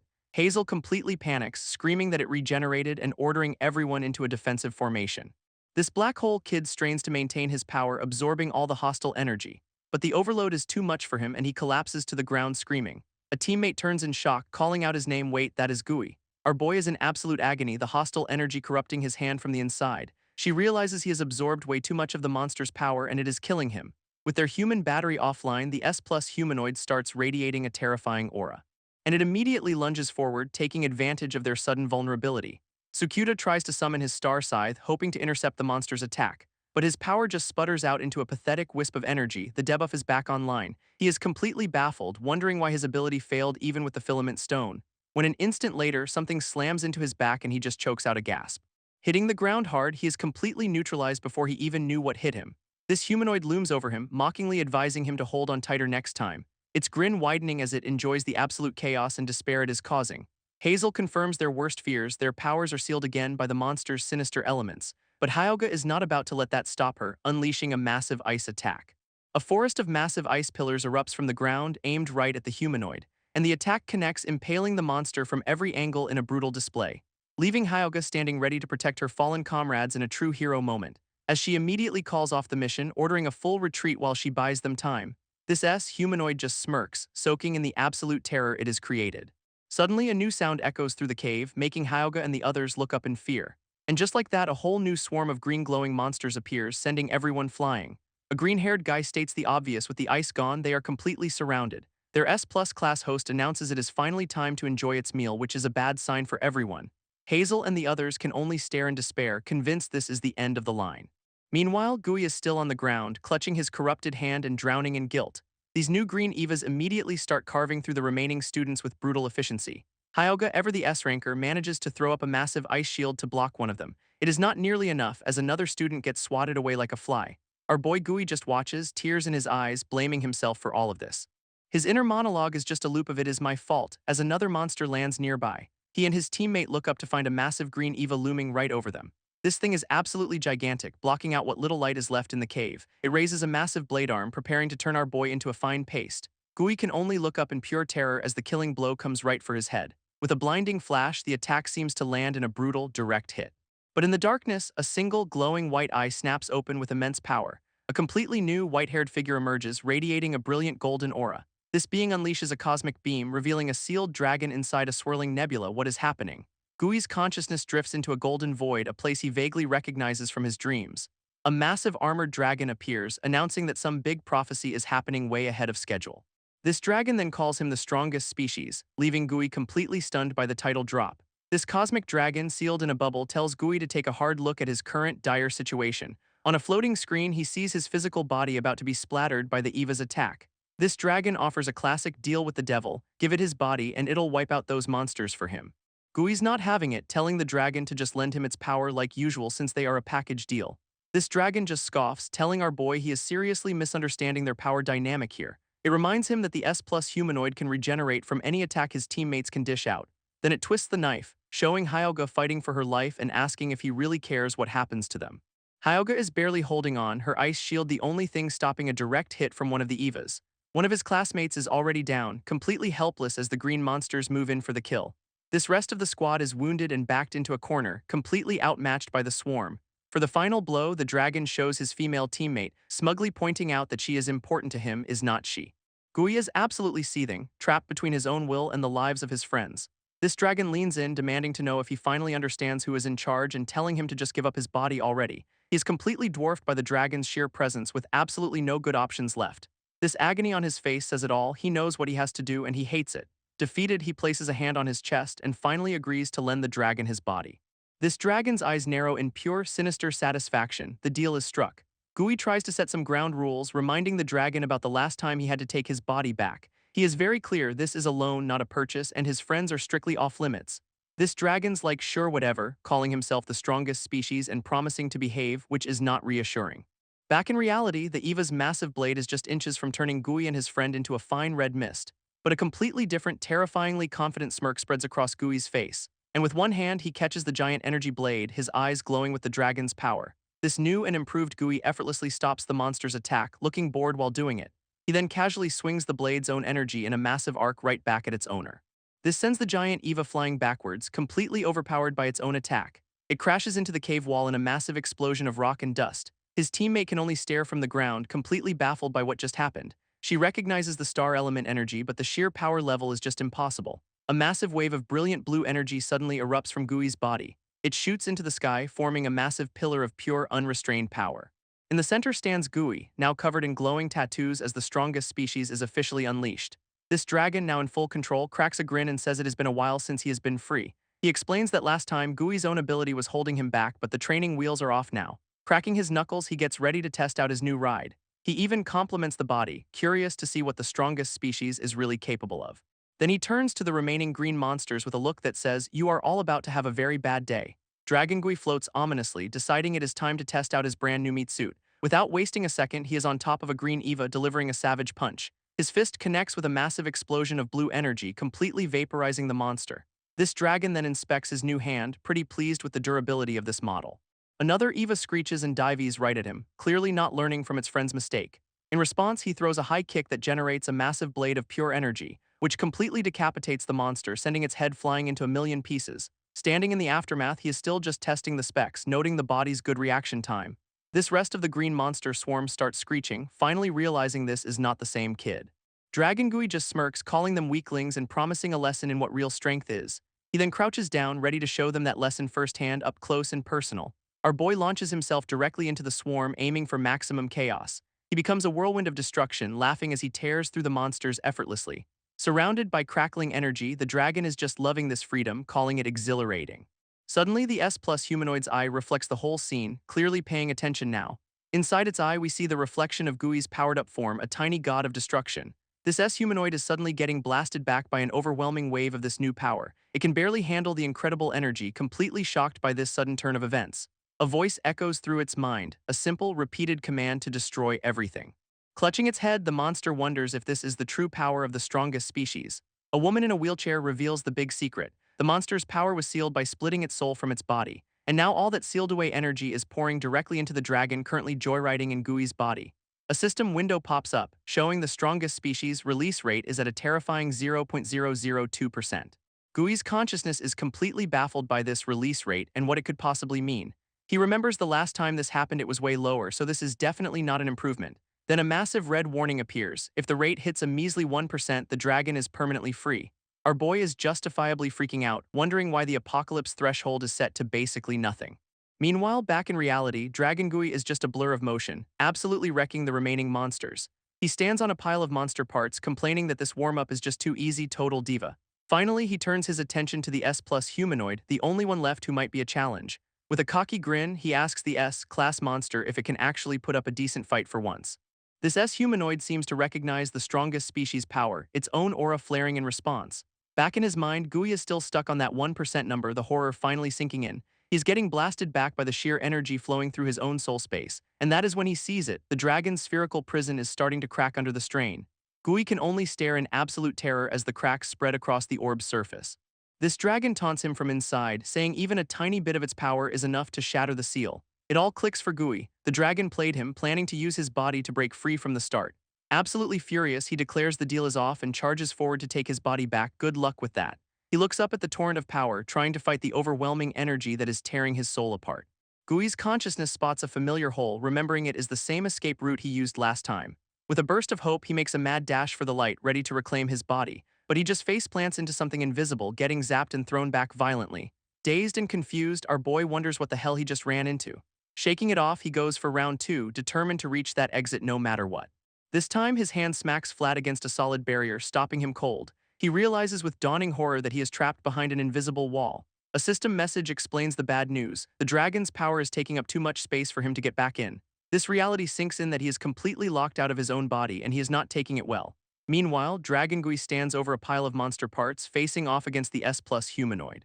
A cocky smirk on his face, he asks the last monster standing if it is ready to begin. He is clearly savoring having a body again, telling the S+ it is going to be his sparring partner. This S+ humanoid actually recognizes him, calling him the king of Evas and the strongest species. Dragongui is just pleased they can have a nice chat in the native monster tongue. His opponent seems to find the concept of happy a bit confusing, clenching its fist. It powers up, its fist glowing with a menacing purple energy ready to throw down. This S+ humanoid's body begins to warp and contort, getting way more spiky and dangerous looking. Massive spikes erupt from its back as it continues its monstrous power-up. Fully transformed, it announces its plan: eat the strongest species and get a massive power boost. And it immediately follows through, launching a massive sphere of destructive purple energy. His teammates are getting absolutely flattened by the shockwave from the S+ humanoid's attack. One of the other students realizes this thing can absorb star elements to power up, completely shocked by this trump card. This new form is so juiced up, the kid concludes even S-rankers would get stomped. This is not a fight humans can win. Completely unfazed, Dragongui just smirks at the threat, asking if it really thinks it can eat him. This dragon is absolutely thrilled, grinning as he declares it is finally time for a real death match. Up on a cliff, Hyogga watches as the S+ humanoid summons a massive pile of green monster reinforcements. A whole new army of green Evas starts to bubble up from the ground, ready to swarm our boy. Floating in the air, our dragon-possessed boy looks completely unimpressed by the sudden monster flash mob. This S humanoid immediately attacks, sending a massive whip of pink energy screaming towards him. Looking almost bored, he just stands his ground as the attack closes in. Instead of dodging, he just dives straight down, ready to punch this thing into next week. Their fists are just about to connect, a clash of pure blue and red energy. This impact is insane, sending a massive shockwave of energy blasting out in all directions. This clash creates a blinding flash of light, a miniature sun going off inside the cave. Not only has he stopped the punch cold, he's got a massive grin on his face, absolutely loving this. Now he's got the monster completely tangled up, saying this is what a real death match should feel like. Turns out the monster is also a battle junkie, laughing maniacally as it powers up even more. This entire cave is just crackling with their combined power, getting ready to explode. His classmates can only watch the light show from a distance, realizing the whole cave is about to come down on their heads. They are just staring in disbelief at this S-level brawl, with one asking if Gui was hiding this kind of power the whole time. His friend is completely lost, realizing this power is nothing like what Gui's ever shown. Another student wisely screams for everyone to get the hell out of there. This purple-haired girl agrees, saying their only job now is to survive and report this disaster. She points to the blocked exit, telling her friend to blast them away out of this death trap. Her friend powers up a massive ball of blue energy in her hand, ready to go, and unleashes it in a huge beam, aiming to clear a path for their escape. This rock wall completely shatters under the force of the blast. For a second, it looks like they have actually made a clean getaway. But Dragongui suddenly appears, blocking their path and telling them they are not going anywhere. He has got this absolutely psychotic grin, saying the audience has to stay for the finale, leaving the girls completely cornered and staring down a literal god of destruction. Just then, the S+ humanoid pops up behind him, asking if he is really ignoring his main opponent. It lands a surprise punch, but Dragongui catches it with his own fist. These two are locked in a stalemate, their combined power shaking the very air around them.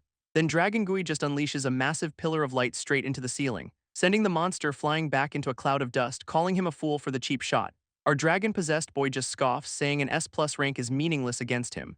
Then he turns back to the students, deciding there is still some fun to be had with them. And with a terrifying smile, he promises to torture them all just to watch Gui suffer from the inside total psycho.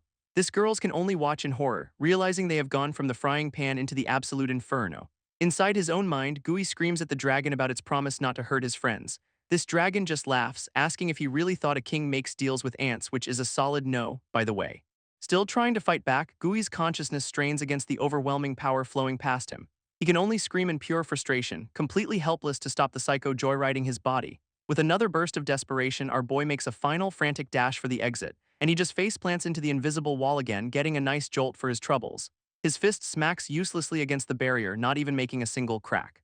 Now he is just pounding on it with everything he has got, which is currently not very much. Our boy is reduced to yelling at the system window to give him his body back. Good luck with that tech support ticket. Completely dwarfed by the torrent of energy, he is now a prisoner in his own mind. This dragon's voice echoes, calling him useless and telling him to sit back and enjoy the show. Back in reality, Dragon Gui turns to the students, wondering how he should play with his new toys. His classmates are bruised and terrified but look like they are trying to stand their ground anyway. One of the guys is clutching a bloody cloth, clearly injured but still on his feet. Yelling at Gui or Kuraboshi, he begs him to snap out of it, completely unaware of the situation. Dragon Gui just scoffs, declaring he is the strongest species and not some weak little brat. This other students can only stare in absolute horror at this sudden and terrifying personality transplant. It finally clicks for the kid that maybe Gui is the strongest species they have heard about. A massive explosion of blue energy suddenly erupts from Dragon Gui's body, just to make a point. He stands there, hand raised, asking if they really think a mere human could wield this kind of power. This injured kid has a horrifying flashback, realizing this is the same strongest species power that wrecked his school. Dragon Gui just smirks, saying he's got a great idea, which is never a good sign for the heroes. His brilliant plan is to burn them all to ashes just like he did before. What a charmer. With his back to them, he unleashes a torrent of blue energy, ready to make good on his threat. A swirling vortex of pure blue energy gathers, promising a very bad day for everyone involved, and the attack has a name. Ice Star, which sounds way too pretty for what is about to happen. But suddenly, Dragon Gui is encased in giant ice crystals, completely frozen solid. From the student's view, he is just a shirtless dude stuck in a very fancy ice sculpture. Turns out it was Hyogga, the blue-haired girl, who tells everyone to run while she holds him off. Her friends can only stare in shock, calling out her name as she prepares for a solo stand. This injured student begs her to come with them, insisting they all have to survive together. She refuses, revealing she made a vow to stop Gui if he ever went rogue like this. Hyogga admits her ice prison will not last long, as Dragon Gui is already starting to break free. Instead of running, she turns to a blocked passage, preparing another massive spell. She unleashes 1,000 ice pillars, not at Dragon Gui, but at the cave wall itself. Massive ice spikes erupt everywhere, tearing through the rock with incredible force. This wall completely shatters in a huge explosion of ice and stone, and just like that, a new escape route is blasted open for the students. This others do not hesitate, making a break for it while yelling not to waste her sacrifice. Hyogga stays behind, hand outstretched, ready to face the monster alone to buy them time. Hyogga stands firm, having just trapped Dragon Gui in a massive ice prison. But that impressive ice sculpture lasts for all of 2 seconds before shattering completely. Dragon Gui emerges without a scratch, mockingly asking if she is done playing with water. Her jaw just drops, realizing her ultimate move was basically a party trick to him. He scoffs that mere ice was never going to work and letting her friends escape is pointless, because his grand plan is to just burn the entire planet to ashes anyway, casual Tuesday stuff. Before that, though, he decides it is time for a little fun with his last opponent. Promising to torture her just to make Gui's consciousness suffer, this guy's got issues. Hyogga is visibly terrified but grits her teeth, refusing to back down, stealing her resolve for a fight she knows she probably cannot win. She throws her hand forward, challenging the strongest species to bring it on. Unleashing all her power, she vows to stop him even if it costs her everything. Dragon Gui just smirks, complimenting her on her good star elements. What a creep. He is clearly just enjoying the show, finding her life-or-death struggle amusing. Demanding she entertain him, a massive burst of energy erupts from her position. He stands there glowing, condescendingly calling her little girl as he overpowers her. Suddenly, a system warning flashes. The dragon's power is at 0.9% and rising fast. Elsewhere, a blonde observer panics, realizing if it hits 1%, the seal will break. Which means the dragon's real body gets unleashed, and humanity is officially on the extinction list. This same observer gets blasted back by the sheer force of the energy surge, completely overwhelmed. Meanwhile, a system alert is counting down from 59 seconds to some kind of release, which cannot be good. This blonde observer is in full panic mode, desperately wondering how to stop this doomsday clock. Just then, the system offers a Hail Mary. Activate Apex Predator Reversal Mode. What? He is completely stunned, having no clue what this terrifying new option even does. And the fine print is brutal. Activating it means Gui's entire body will be consumed and disappear. Our observer is horrified, realizing the only way to win might be to literally erase his friend from existence. Yeah, disappear is one hell of a side effect for a last-ditch effort. All the while, the timer keeps ticking down to the strongest species being fully unleashed on the world. Back in the cave, Dragon Gui is just glowing with overwhelming power, towering over Hyogga. She realizes her Wideria ice attacks are useless against him since his raw power just cancels them out. Knowing she needs one perfectly concentrated shot to do any damage, she prepares for a final stand, but staring down that smug, glowing face, she seriously doubts she can even land a hit. Gritting her teeth, she focuses on the real Gui trapped inside that monster. A flashback reminds her of him saving her, saying you act because it is right, not because you are strong enough. With renewed determination, she decides she has no choice but to go all in on one last attack. She focuses all her remaining energy into a single, hyper-condensed point of ice. Dragon Gui actually looks impressed, commenting on her technique of focusing her star elements. Then he gets that psycho smirk and says, "Interesting, I will try it too, the ultimate flex." And in an instant, he creates a massive sphere of energy that makes her attack look like a firefly. Holding a literal sun in his hand, he looks ready to end this fight with a single, devastating blow. Dragon Gui just holds a literal sun in his hand, looking way too pleased with himself. His fist clenches, condensing that insane power into a single, terrifying point. With a condescending grin, he points at Hyogga, calling her little girl just to be a jerk. He then asks if she really wants to pit her tiny ice cube against his Star Destroyer. Hyogga is absolutely fuming, but the blush of terror shows she knows he is not wrong. Her mind races, realizing a direct clash would just get her completely vaporized. Instead of taking the bait, she decides she has to find a way to hit him directly. But creating an opening against a god is, a little tricky. Just then, a massive explosion rips through the cavern wall nearby. And out of the dust stumbles a beat-up, green-haired guy S-ranker Ida. His face is pure rage as he finally accepts that Gui is the strongest species. Screaming Gui's other name, Ida launches himself forward in a blur of green energy. Dragon Gui just scoffs, calling him persistent but way too slow for this league. At the same time, the S-plus humanoid crashes down, also screaming about the strongest species. It is back for revenge, vowing to devour Gui to steal his power and get stronger. So now it is a free-for-all, with Ida calling both of them losers as he attacks. This monster's punch is stopped cold by one hand, with Dragon Gui looking bored. Meanwhile, Ida's own energy blast is right in his face, but it is not looking good for him. And with a casual flick, Dragon Gui swats Ida's attack away like a fly. Our boy now stands at the center of a chaotic brawl, effortlessly juggling two S-ranks. With a final, desperate scream, Hyogga shoves her hypercondensed ice attack forward. But she hesitates, realizing this all-or-nothing shot will probably take out Gui's body too. A flashback to Gui's words hits her, "Your worth is what you do, not what you are." Stomping her foot down, she makes her choice, screaming his name as she commits. She vows to do what she can, even if it means fighting the friend trapped inside that monster. Dragon Gui just roars at the little girl, but she pushes through the pain, determined to land this one hit. Her final attack blazes forward, a spear of pure ice aimed right at the monster's heart. It is a direct clash of wills as she shoves Pluto's star right into his energy sphere, and she actually connects, slamming the ice crystal right into Dragon Gui's chest. For a split second, Hyogga looks like she cannot believe it actually worked. Dragon Gui stumbles back, an ice shard sticking out of him, looking more annoyed than hurt. Then a severed arm goes flying, still clutching that massive ball of energy. Wait, whose arm is that? That detached limb becomes the center of a swirling vortex of pure destructive power. Below, Ida can only stare up as the energy bomb is about to go off right on top of them. He braces for impact, the raw power of the blast washing over his battered body. This entire cavern erupts in a massive explosion, threatening to bring the whole place down. Ida looks up in horror, realizing the cave is about to collapse on all of them. Dragon Gui just smirks through it all, casually noting she aimed for his heart. He is actually impressed her attack is strong enough to suppress his own star elements. With a psycho grin, he compliments her good ability before calling her little girl again what a tool. Hyogga is floored, finally understanding the sheer power of humanity's so-called strongest. Dragon Gui just smirks back, adding a little however just to rub salt in the wound. This ice shard in his chest is already being pushed out by his overwhelming energy. In an instant, his arm is completely regenerated, now sporting some brand new monster claws. He then mocks her, saying if she was 1 second faster, she might have actually stopped him. What a jerk. His entire body is now crackling with an even greater, more terrifying power. With a demonic grin, he announces it is finally time for the release everyone's been dreading. All Hyogga can do is stare in absolute horror, completely out of tricks and out of time. Elsewhere, the blonde observer is still agonizing over the Apex Predator reversal mode. That doomsday clock keeps ticking down, now under 50 seconds until the world ends. He knows activating this mode will erase the strongest species, but it'll take Gui with it. A brief flashback shows his motivation, a sick mother in a hospital bed. This system then throws a twisted moral choice at him, showing the people who will die if he fails. Gritting his teeth, he realizes that at this rate, his hesitation will get everyone killed anyway. Another memory surfaces, this one of a woman telling Gui his worth is defined by what he does for others. Our observer is sweating bullets, caught between saving the world and sacrificing his friend. But then a calm, determined smile spreads across his face. The decision is made. Vowing to do what he can, his hand moves toward the activation prompt for the reversal mode. With his mind made up, he presses the button, unleashing the ultimate terrible gambit. Stepping back from the screen, he can only watch as the irreversible process begins. Back in the cave, Dragon Gui's body erupts with that final, terrifying surge of power. With a demonic grin, he announces the release is finally happening, the world-ending one. He floats high above the cavern floor, a newly minted god looking down on his last two victims. All Hyogga can do is stare up in absolute horror, completely out of options and out of time. But he pauses, wondering why the ice in his heart is keeping his body from fully transforming. Then a wicked smile spreads across his face, clearly enjoying this tiny little roadblock to Armageddon. Declaring himself the strongest species, he boasts that absolutely no one can stop him now. His entire form crackles with raw energy, looking more like a true dragon than ever before. Promising to end this game with humanity, he is ready to regain his original form and burn the planet.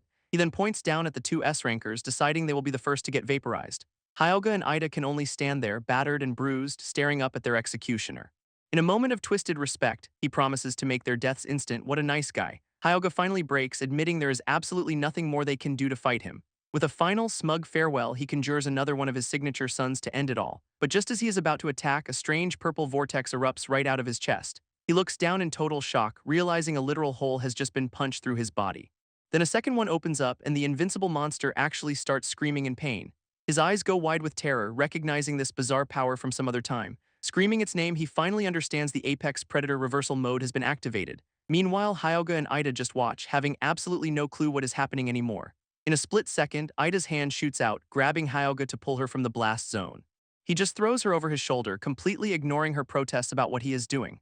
Announcing a tactical retreat, he explains it is way faster if he just carries her out of there. With a final hold on, he kicks it into high gear, rocketing away in a blur of green energy. This two of them become a single streak, booking it through the collapsing cavern at top speed. He grimly admits that for now, running away is literally the only thing they can do. His logic is simple. The official plan is for all 10 S-rankers to gang up on the strongest species. Hyogga finally gets it, realizing the two of them alone never stood a chance to begin with. After finding a relatively safe spot, he finally sets her back down on her feet. She quickly thanks him for the rescue, insisting she can walk on her own now. He cannot resist a little jab, noting she looks slightly less of a mess than during the selection exam. But her focus is already back on the mission, vowing to stop Gui before he destroys humanity. As she asks him to wait, the cave ceiling continues to rain down rocks and debris. Back at Ground Zero, Dragon Gui is just screaming as the reversal mode continues to tear him apart. He is absolutely livid, realizing the Apex Predator's power has returned just as he was about to win. Even with literal holes punched through his body, he is somehow still floating there, looking defiant. Then a slow, psychotic grin spreads across his face. He actually finds this whole thing amusing. Declaring himself the king, he challenges whatever is attacking him to a true Apex Predator showdown. In a moment of horrifying realization, he screams that this is Kuriboshi Gui's own ability, and his own power surges to counteract it, trying to plug the holes from the inside out. Dragon Gui just flexes, his own power surging to fight back against whatever's trying to unexist him. With a psycho grin, he taunts his unseen foe, saying he will just regenerate from the damage. That purple energy keeps trying to delete him, but he is fighting it with his own power. Screaming his head off, he declares it is a game to see which one of them disappears first. So he just starts creating a mini-sun inside the hole to fight it from the inside out. More and more of these purple vortexes are ripping through his body, but the guy is still standing. His entire form erupts in a massive flare of cyan light, trying to overpower the reversal mode. Even as another hole opens up, he is just gritting his teeth, refusing to go down. Then comes the smug grin. He claims he has eaten this power before and can totally handle it. Laughing like a complete maniac, he declares this match is already his victory, which seems optimistic. This universe disagrees, sending a whole barrage of purple energy spears right through him. Suddenly, the scene shifts to some kind of void, with Dragon Gui facing a glowing blonde dude. This new guy is also sporting some fresh holes, noting that the release has finally stopped. Our boy is now in his full, terrifying dragon form, ready for whatever this is, but the purple energy beam just follows him, slamming right into the dragon's chest. This strongest species actually roars in pain, admitting the wound is getting worse. Uh-oh. This blonde observer just floats there, calmly asking Kid if he is feeling the same pain. Dragon Gui can only stare, wondering what this power is as the observer mentions the Apex Predator. With a tired smile, the observer basically says, who knows, but this is the end for both of them. This dragon just snarls, clearly not a fan of the whole mutual destruction plan. Dragon Gui clutches his chest, finally experiencing pain and finding it deeply unpleasant. This blonde observer floats there, casually asking if this is the dragon's first time feeling anything. And the monster boasts that literally nothing has ever hurt him before. Talk about a fragile ego. Right on cue, another blast of that purple reversal energy slams right into his chest, tearing through his body as he lets out a genuine scream of agony for the first time. He is just gritting his teeth, completely overwhelmed by a sensation he cannot just regenerate away. In a shocking moment of clarity, he realizes this is what weak humans feel and just gives up. Our blonde observer just gives a knowing smile like he was expecting this all along, declaring that in a battle of will, he will never lose if it means protecting everyone else. Dragon Gui seems to actually process this, looking down for a moment in thought, before admitting that this will is actually something special, a rare compliment. He finally says the name Kuriboshi Gui, and the observer looks genuinely surprised to be recognized. That surprise quickly morphs into a confident, almost cocky grin, who then smugly says it took him long enough to realize who the real strongest species is. Oh, Dragon Gui does not like that one bit, his face twisting in pure rage, as the void around them fills with dozens of those purple deletion vortexes, which all converge on the dragon at once in a final, overwhelming barrage of power. This entire mental space is just consumed by a blinding flash of light. A system prompt then declares the Apex Predator reversal mode is now terminating. Back in reality, the cavern is violently collapsing, kicking up a massive cloud of dust and rock. Back outside, the entire mountain is shaking as the cavern starts to collapse in on itself. A trio of students can only watch in horror as the entrance completely gives way. One of them, looking pretty banged up, is desperately worried about Hyogga's fate, but just then a boot slams down with authority as two figures emerge from the dust. It is Hyogga and Ida sprinting out of the implosion just in the nick of time. Ida looks back, confirming to the others that they are both alive, which is a nice surprise. This relieved student is thrilled to see them, immediately asking about Kuriboshi Gui. His blonde friend, however, is freaking out, screaming that Gui is an Eva who tried to kill them all. This brown-haired kid just cannot accept it, looking completely torn. He remembers the kind, encouraging Gui who fought alongside him when he was weak, and he just flat-out refuses to believe his friend could be one of those monsters. Hyogga then drops the bombshell: Gui is both human and the strongest species, a secret she was keeping. This blonde girl instantly recognizes the dragon form from that other time it went on a rampage. Hyogga explains he had to release it to save them, but she admits she miscalculated his control over it. Ida just grits his teeth, looking absolutely furious about this whole mess. He scoffs that Gui is just some lame guy trying to act cool, which is why they vet people for the selection. After admitting they had to retreat, he vows they will be back with reinforcements to finish this. Right on cue, a huge dude with a tiny girl says he has already called for S-rankers led by the principal. But the purple-haired girl looks over at the wreckage, saying that might not be necessary anymore. They all turn to look, and where the epic battle was, there is now just a mountain of rubble. This purple-haired girl confirms both Gui and the strongest species have been eliminated, theorizing it is his ability. Hyogga just stares, completely unable to process that eliminated is the final word on the matter. His friend, however, just collapses to the ground, absolutely shattered by the news. This rest of the students just stand there looking grim, having somehow survived the unsurvivable. Ida then starts screaming at the kid to stand up, giving a classic "We protect humanity" pep talk. But Hyogga immediately shuts that down, reminding them they could not even scratch an S-class, let alone the big guy. Undeterred, Ida vows they will just train harder until they can defeat the strongest species themselves. And his little shonen protagonist speech actually seems to be working on the rest of the crew. Standing united in the crater, the whole squad seems ready to get back to the training arc. Hyogga, however, turns away from the group, her thoughts still fixed on Kuriboshi Gui. Her mind drifts to a memory of him giving her a simple, reassuring thumbs up. She recalls the time he literally carried her on his back to get her out of danger. Then a darker memory surfaces, him holding a bloodied weapon, looking deadly serious. It is followed by a much calmer moment of him with two women in a sunlit forest, and another of him in the middle of a fight, his little companion freaking out beside him. This montage ends on a shot of him in his uniform, giving another awkward but reassuring thumbs up. Hyogga remembers his core belief, that rank and power do not matter, only a person's actions do. Clutching her heart, she is convinced he has to be alive out there somewhere. Suddenly, the scene cuts to a lavish-looking building basking in the afternoon sun, and inside, a girl in a wheelchair looks out the window, whispering "no way" as if she felt it too. This girl in the wheelchair is still processing things, wondering if the strongest species really just disappeared. She realizes her precognition is breaking, a future she never foresaw is starting to unfold. And just then, a new vision slams into her mind, a chaotic storm of colorful lights. Looking out the window, she identifies them as 5 shooting star visions, and her calm completely shatters. We then jump forward 1 year to a city in chaos, with an emergency broadcast blaring about an EVA invasion. A massive, rocky EVA with glowing pink circuits is tearing up the streets, looking for a fight. Cowering in its path, a man holding a child is freaking out, realizing it is an S-class monster. He tries to comfort the kid, promising to protect her, a bold claim for a dude who is only an E-ranker. This EVA does not care about his pep talk, swinging a massive blade arm down to crush them both. With nowhere to run, the two can only scream as their final moment arrives. But suddenly, a pair of hands conjures a blast of freezing energy to intercept the attack, which forms into a massive ice spear called Pluto's Arrow, soaring through the air. This arrow scores a direct hit, slamming right into the EVA's face and stopping it cold. In an instant, the entire S-class monster is completely flash-frozen in a tomb of ice. This man and child are left staring in shock as a new arrival apologizes for being late. Turning around, he sees a blue-haired warrior with an S-rank armband has saved them.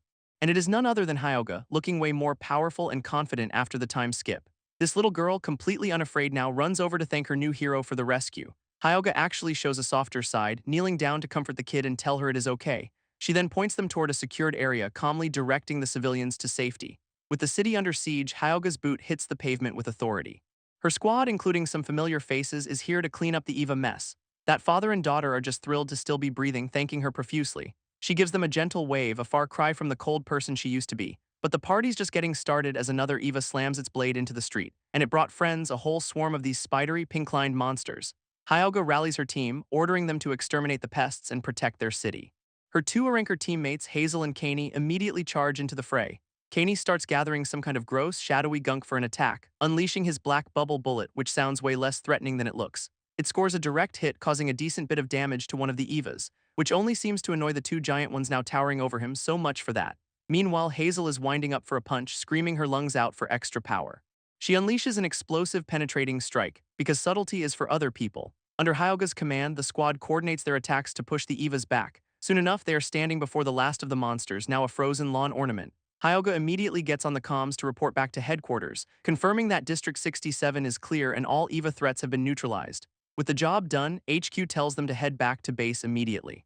And Kaney just breaks down crying, admitting how terrifying that was. Our brave warrior everyone. Hazel is genuinely surprised that Kaney got strong enough to restrain an S-class monster in one shot. He credits Ida's hardcore training while Hazel admits her own S-ranker mentor put them through hell. Kaney then gets this super shady grin, teasing that there is more to the story. But it is just him vowing to never feel that powerless frustration from a year ago ever again. This mention of their past failure gets Hazel all riled up about Kuriboshi Gui always trying to act cool. Hyogga actually agrees, adding that he tries way too hard to be the lone hero. With a small smile, she says she expects him to just pop up randomly one day, so they better be ready. She then orders the team to get to work turning the neutralized Evas into element stones. Hazel immediately volunteers to blast them apart, and Kaney has to point out they'd get vaporized too. Great plan. For a moment, Hyogga just stands on the rubble, surveying the quiet aftermath of the battle. A quick infodump reveals that since the strongest species appeared, EVA activity has intensified, but humanity has been leveling up thanks to intense training from all the S-rankers. They have also developed new gear from element stones, allowing them to track the monsters. All these advancements have finally let humanity launch a massive counteroffensive. Back in the present, Hyogga looks at her team and thinks they are doing pretty well so far. Her mind then turns to the grim prophecy that 5 more strongest species are due to arrive this year. Suddenly, an emergency channel opens up on Hazel's comms from another S-ranker. This alert is about the operation to liberate District 1, which just got underway. And apparently it is already over, with a joint S-ranker team having completely crushed the Evas. Hazel and Kaney are just stunned they finished the mission half a day ahead of schedule. S-rankers do not mess around. A silver-haired S-ranker announces they are starting city reconstruction early, looking pretty pleased with himself. We get a full lineup of humanity's top S-rankers, all striking a pose like they are on a recruitment poster. This pink-haired girl is hyped, celebrating their big win in retaking the strategic District 1. Her red-headed teammate, ranked 6th, is just pissed off about the Evas trashing their planet. This masked 4th ranker just calmly vows to kill all the Evas, a man of few very edgy words. Then the 8th ranked kid strikes a dramatic pose, promising they can totally eradicate the monsters. Their leader, the 2nd ranked Siki Yuzin, vows to wipe out the vermin without getting complacent. With a collective yeah, the newly liberated city stands tall and completely monster-free. But one of the girls feels a sudden chill, wondering if things are going a little asterisk too well. This scene then cuts to a flag waving against the sky, signaling a major tone shift. It is flying over a memorial stone for the 8th Special Forces, so much for that victory party. And look who is standing there, our boy Ida, who is somehow now humanity's 1S ranker. He is addressing the entire student body of Hachi School, all gathered in a courtyard. Ida's big speech marks the 1-year anniversary of the attack that killed 58 of their own. He credits Kuriboshi Gui with sealing the strongest species, as Hyogga listens from the crowd. This official story is that Gui also disappeared along with the monster to stop its rampage for good. Standing before the memorial, Ida calls on everyone to renew their vow to protect humanity for the fallen. Some of the students are getting emotional during the moment of silence for their lost friends. Hyogga, however, just clutches her heart, still certain that Kuriboshi is alive somewhere. Even his old friends are there, quietly paying their respects to the guy they once called a monster. Ida finishes his big memorial speech, boasting that they are all strong enough to one-shot a class Evas now. But then he drops the bad news. A prophecy says 5 more strongest species are coming this year. So to face this new apocalypse, everyone just has to train even harder, obviously. He announces that all S-rankers will now personally conduct special training for the Hatch students, and the entire student body just goes absolutely wild, completely buying into the hype. One of the students is all fired up, ready for the training arc to begin, when a voice from the crowd casually asks what kind of event this is. This student turns around, his face a perfect picture of "I have just seen a ghost." Because it is Kuriboshi Gui, wondering if he is famous while the kid stammers about him being dead. A blue-haired girl immediately tackles him in a hug, screaming that he is alive after all, and Gui is just standing there sweating, completely blanking on who this is for a second. She is just a mess of happy tears, so relieved that he actually made it back. He gives her a gentle smile, thanking her for trying to save him back then. Which is immediately followed by her powering up to lecture him about being so reckless. Suddenly, Kaney and Senri come running up, shouting his name in total disbelief, and it turns out the whole selected members squad is here, all safe and sound. One of them even points out that Gui got buffer and he is just like, "Oh yeah, I noticed." Meanwhile, Ida and the other S-rankers are just watching this reunion, completely dumbfounded. Kaney is still trying to process it, insisting she saw him disappear with her own eyes. And there is his little monster buddy telling Gui to stop dawdling and get on with it. Hyogga just stares at the little white fluff ball, completely confused about what this strange creature is. To Gui's surprise, she can actually see his little monster buddy, who is now hiding behind him. Meanwhile, Hazel is having a full-on meltdown, wondering why any of this is happening. And yeah, that little guy is the soul of the strongest species, now with a physical body for some reason. Suddenly, streaks of green energy flash across the courtyard as someone makes a move, and it is Ida, humanity's one S-ranker, who just grabbed our boy by the throat. This masked S-ranker dramatically vows to kill all Evas, terrifying the little monster half to death. In a flash, the entire S-ranker squad surrounds Gui, looking ready for a fight. Hazel immediately realizes she has made a huge mistake getting the S-rankers involved. Ida threatens to take his head off if he moves, demanding he answer some questions. He starts grilling Gui, asking why he is with a talking Eva that is supposed to be the strongest species. This threat is clear. Depending on his answer, the S-rankers might just kill them both right here. Hyogga is just stunned, realizing a whole year has passed since she last saw him. Through the chokehold, Gui explains he only became aware of the time skip 3 days ago. Apparently, he was collapsed in a cave right alongside the humanoid monster he sealed. This masked S-ranker seems shocked that other people can even perceive the little creature now. Gui admits he does not know why he is alive. He just went home and then came to school. Hazel just watches on, sweating nervously as this whole reunion goes completely off the rails. Using some kind of celestial observation power, Ida confirms that this is, in fact, Kuriboshi Gui. There's just one little catch, however. His star element level is a big fat 0. Ida adds that the little monster is also level 0, which offends the creature greatly. Do not you dare lump him in with the weakling. A green-haired S-ranker named Raisin smirks at the unranked duo, clearly not impressed. Ida just stares daggers, still processing this absolutely wild turn of events.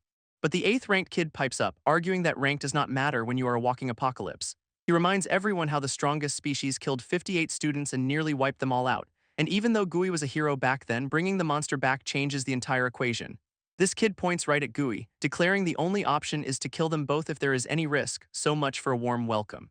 Kuriboshi Gui just gives him this dead-eyed stare, completely unbothered by the death threat. All the S-rankers are on high alert, their armbands a clear sign of the authority they are about to flex. With a chilling smile, Gui just asks, "Kill me," like he is being offered a cup of tea. Then he challenges the entire S-ranker squad to try it if they think they can. Our boy's got a death wish. Hyogga is completely stunned, feeling his entire aura shift into something terrifying. His presence suddenly feels exactly like the strongest species he supposedly sealed. Uh-oh. And then he snaps out of it, looking confused and asking if he just said something weird out loud. Gui immediately starts waving his hands, trying to take it all back. "Never mind, please do not kill me." He quickly tries to prove he is just a normal human, promising he is not a threat anymore. Holding up his hand, he begs them to just look at the proof he is offering. Hyogga's eyes go wide, absolutely shocked by what she sees on his hand. She realizes the black hole that was once there has completely vanished and his aura is normal again. And Gui confirms it, his sealing ability is gone, leaving him totally powerless. Gui confirms that yeah, this little fluffball is definitely the strongest species, but he promises the tiny apocalypse beast is no longer dangerous, who looks very pouty about it. This green-haired S-ranker Raisin is not convinced, demanding some actual proof. And Gui's big defense is basically, "I have no proof, just a really good feeling." A truly airtight argument. A quick flashback shows the monster's terrifying true form, acknowledging Gui as something special. With a blindingly innocent smile, he just insists that his little buddy is totally fine now. This gets the monster all flustered, sprouting tiny devil wings in embarrassment, so not threatening at all. Suddenly, a massive blast of yellow energy erupts out of nowhere. This other S-rankers are completely caught off guard by the sudden attack, because the 8th ranked kid, Akira, decides he has heard enough and is just gonna kill the monster himself. Raisin tries to stop him, but Gui just looks on, completely blindsided by the kid's lack of chill. Akira screams they're facing 5 more of these things and cannot risk having a traitor in their midst. He then launches himself forward in a streak of lightning as Gui tries to talk him down, but our boy dodges the attack with impossible speed, letting it slam into the ground. In an instant, Akira is right back in his face, screaming for him to die, and a massive explosion engulfs Gui and everyone standing near him. Hyogga screams for him to run, absolutely terrified that he is about to be killed. This other S-rankers just watch in shock, realizing he just dodged their fastest member. Even Gui is confused, wondering how his body just moved on its own like that. Akira closes in again, furious he dodged, while Gui begs him to just listen for a moment. Gui is totally confused, wondering what is happening to his body, because to him the S-ranker's attack looks like it is moving in slow motion, and he just casually sidesteps a lightning-fast chop that should have killed him. This other S-rankers note that he dodged an electric scalpel, a move he should not be able to survive. So Akira just gets angrier, unleashing a full-on thunder roar electric shock attack. But Gui's body is just moving on its own, seeing every single electric arc perfectly. Hyogga is absolutely floored, watching him dodge every single one of the S-ranker's attacks. She cannot figure out how the supposedly powerless Gui is pulling this off. Meanwhile, his little monster buddy just puffs out his chest, thinking just as I planned. Even Gui is weirded out, thinking this should feel a lot more dangerous than it does.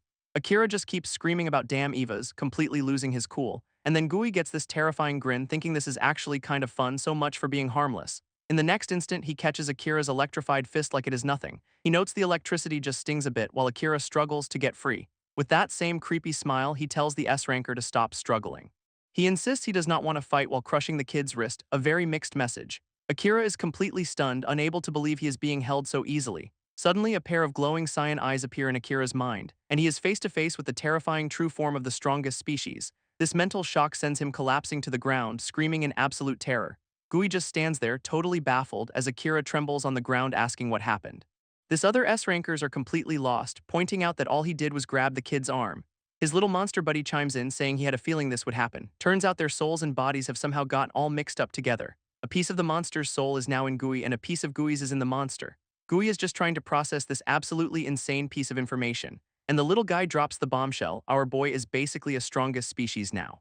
This news is received with the appropriate level of existential screaming, because forget gaining trust, he is now officially on humanity's most wanted list. This tiny apocalypse beast just confirms it again, calling him a strongest species by name. At that moment, Ida and the S-rankers surround him, declaring him a threat to be restrained. Our boy looks completely cornered, the situation spiraling out of control yet again. Suddenly, a voice calls for them to wait as a wheelchair rolls into view.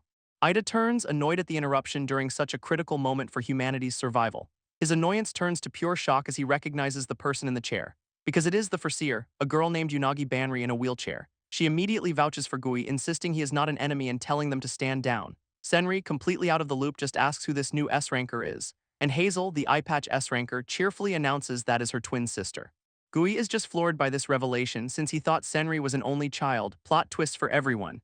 Hazel explains the twins' power combo: she sees the present while her sister Banri sees the future. Because Banri foresaw the first apocalypse beast, they have been treated as national treasures since childhood. But her own precognition is spotty, which is why she completely missed the monster that ate Gui. She also missed the 5 other city-wrecking monsters that showed up but just got a new vision. Hyogga and the red-haired S-ranker are completely stunned by this sudden, terrifying info dump, and that vision was of Gui looking like his old self fighting one of the strongest species. Raisin, the green-haired S-ranker, seems deeply unimpressed by this new prediction. Turns out their powers sync up. When Hazel saw Gui in the present, Banri glimpsed the future. Banri calmly addresses the squad, acknowledging their totally valid concern that Gui is a walking doomsday event. But she declares this human-monster hybrid is actually the key to humanity's survival. Our boy just timidly raises his hand, completely lost in this debate about his own existence. He asks the million-dollar question: what even is a strongest species and why is everyone freaking out? So Banri decides it is time for a quick Apocalypse 101 lesson, starting from the top. A handy chart explains the power levels. An S-ranker can solo an S-class EVA no problem. Then you have got the S-plus class EVAs, which require a whole team of S-rankers just to fight. And at the top of the food chain are the strongest species, where victory is a big fat question mark. His little monster buddy just puffs out his chest, looking way too proud of his terrifying power level. A flashback reveals the first attack 10 years ago wiped out 9 S-rankers in one go. On top of that, over 100 A-rankers died, proving a single beast can push humanity to extinction. Which is exactly why they need Gui, the one guy who is a mix of both human and monster. And right on cue, some other S-ranker's wrist device starts blaring with a special alert, because a massive red beam of pure destruction is currently slicing down from the sky. This blast absolutely obliterates a city district in a blinding flash of light. This new apocalypse is happening just 50 kilometers away from the school. A massive shockwave tears through the streets, sending the local defense squad flying. Their ranker captain, a guy named Suzumu, looks up in horror, hoping it is just an EVA. But his alert confirms it is an S-plus class threat, which is way above his pay grade. In fact, the power level is completely off the charts, ordering all rankers to just run. From the smoke emerges a terrifying, armored dragon, one of the other 5 strongest species. Suzumu can barely process it, realizing he is staring down a legendary dragon-type monster. With a deafening roar, the beast slams its head into the pavement, shattering the ground. It glares down at the tiny humans, looking extremely ready for a snack. His subordinates are screaming for their captain, completely frozen in absolute terror. They finally get the memo and start shouting for a full evacuation. A little late for that, guys. Suddenly, one of the soldiers hears a strange noise coming from the monster itself. A bright light starts glowing intensely along the dragon's armored spine. Then a massive beam of energy erupts from its back, shooting straight up into the sky. But the beam seems to coalesce right on top of the dragon's head, forming a person. And standing there is a newly formed horned man, looking very confused and very naked. He touches his throat, struggling to speak, as if he has just been born into this world. This ranker captain just gawks, asking why his own captain Yoshino is emerging from a city-destroying monster. This monster wearing Yoshino's face is just getting used to his new body, looking pretty pleased with himself. He strikes a pose, proudly announcing he built this body from the DNA of someone he devoured, a real artist. Suzumu's expression just screams that he has processed the information and regrets all his life choices. From his perch on the dragon, the monster captain looks down at the tiny, screaming snack on the pavement. With a grin that promises nothing good, he declares he is here to enjoy himself on this new planet. This dragon's eye glows ominously as the monster clarifies what fun means to him. And that fun is native species hunting, as he launches himself directly at Suzumu in a blur. In a flash, he has got the captain by the throat, cheerfully announcing his plan to hunt the other strongest species. His ultimate goal, he says with glowing red eyes, is to eat them both and become king of the universe, so you know small goals.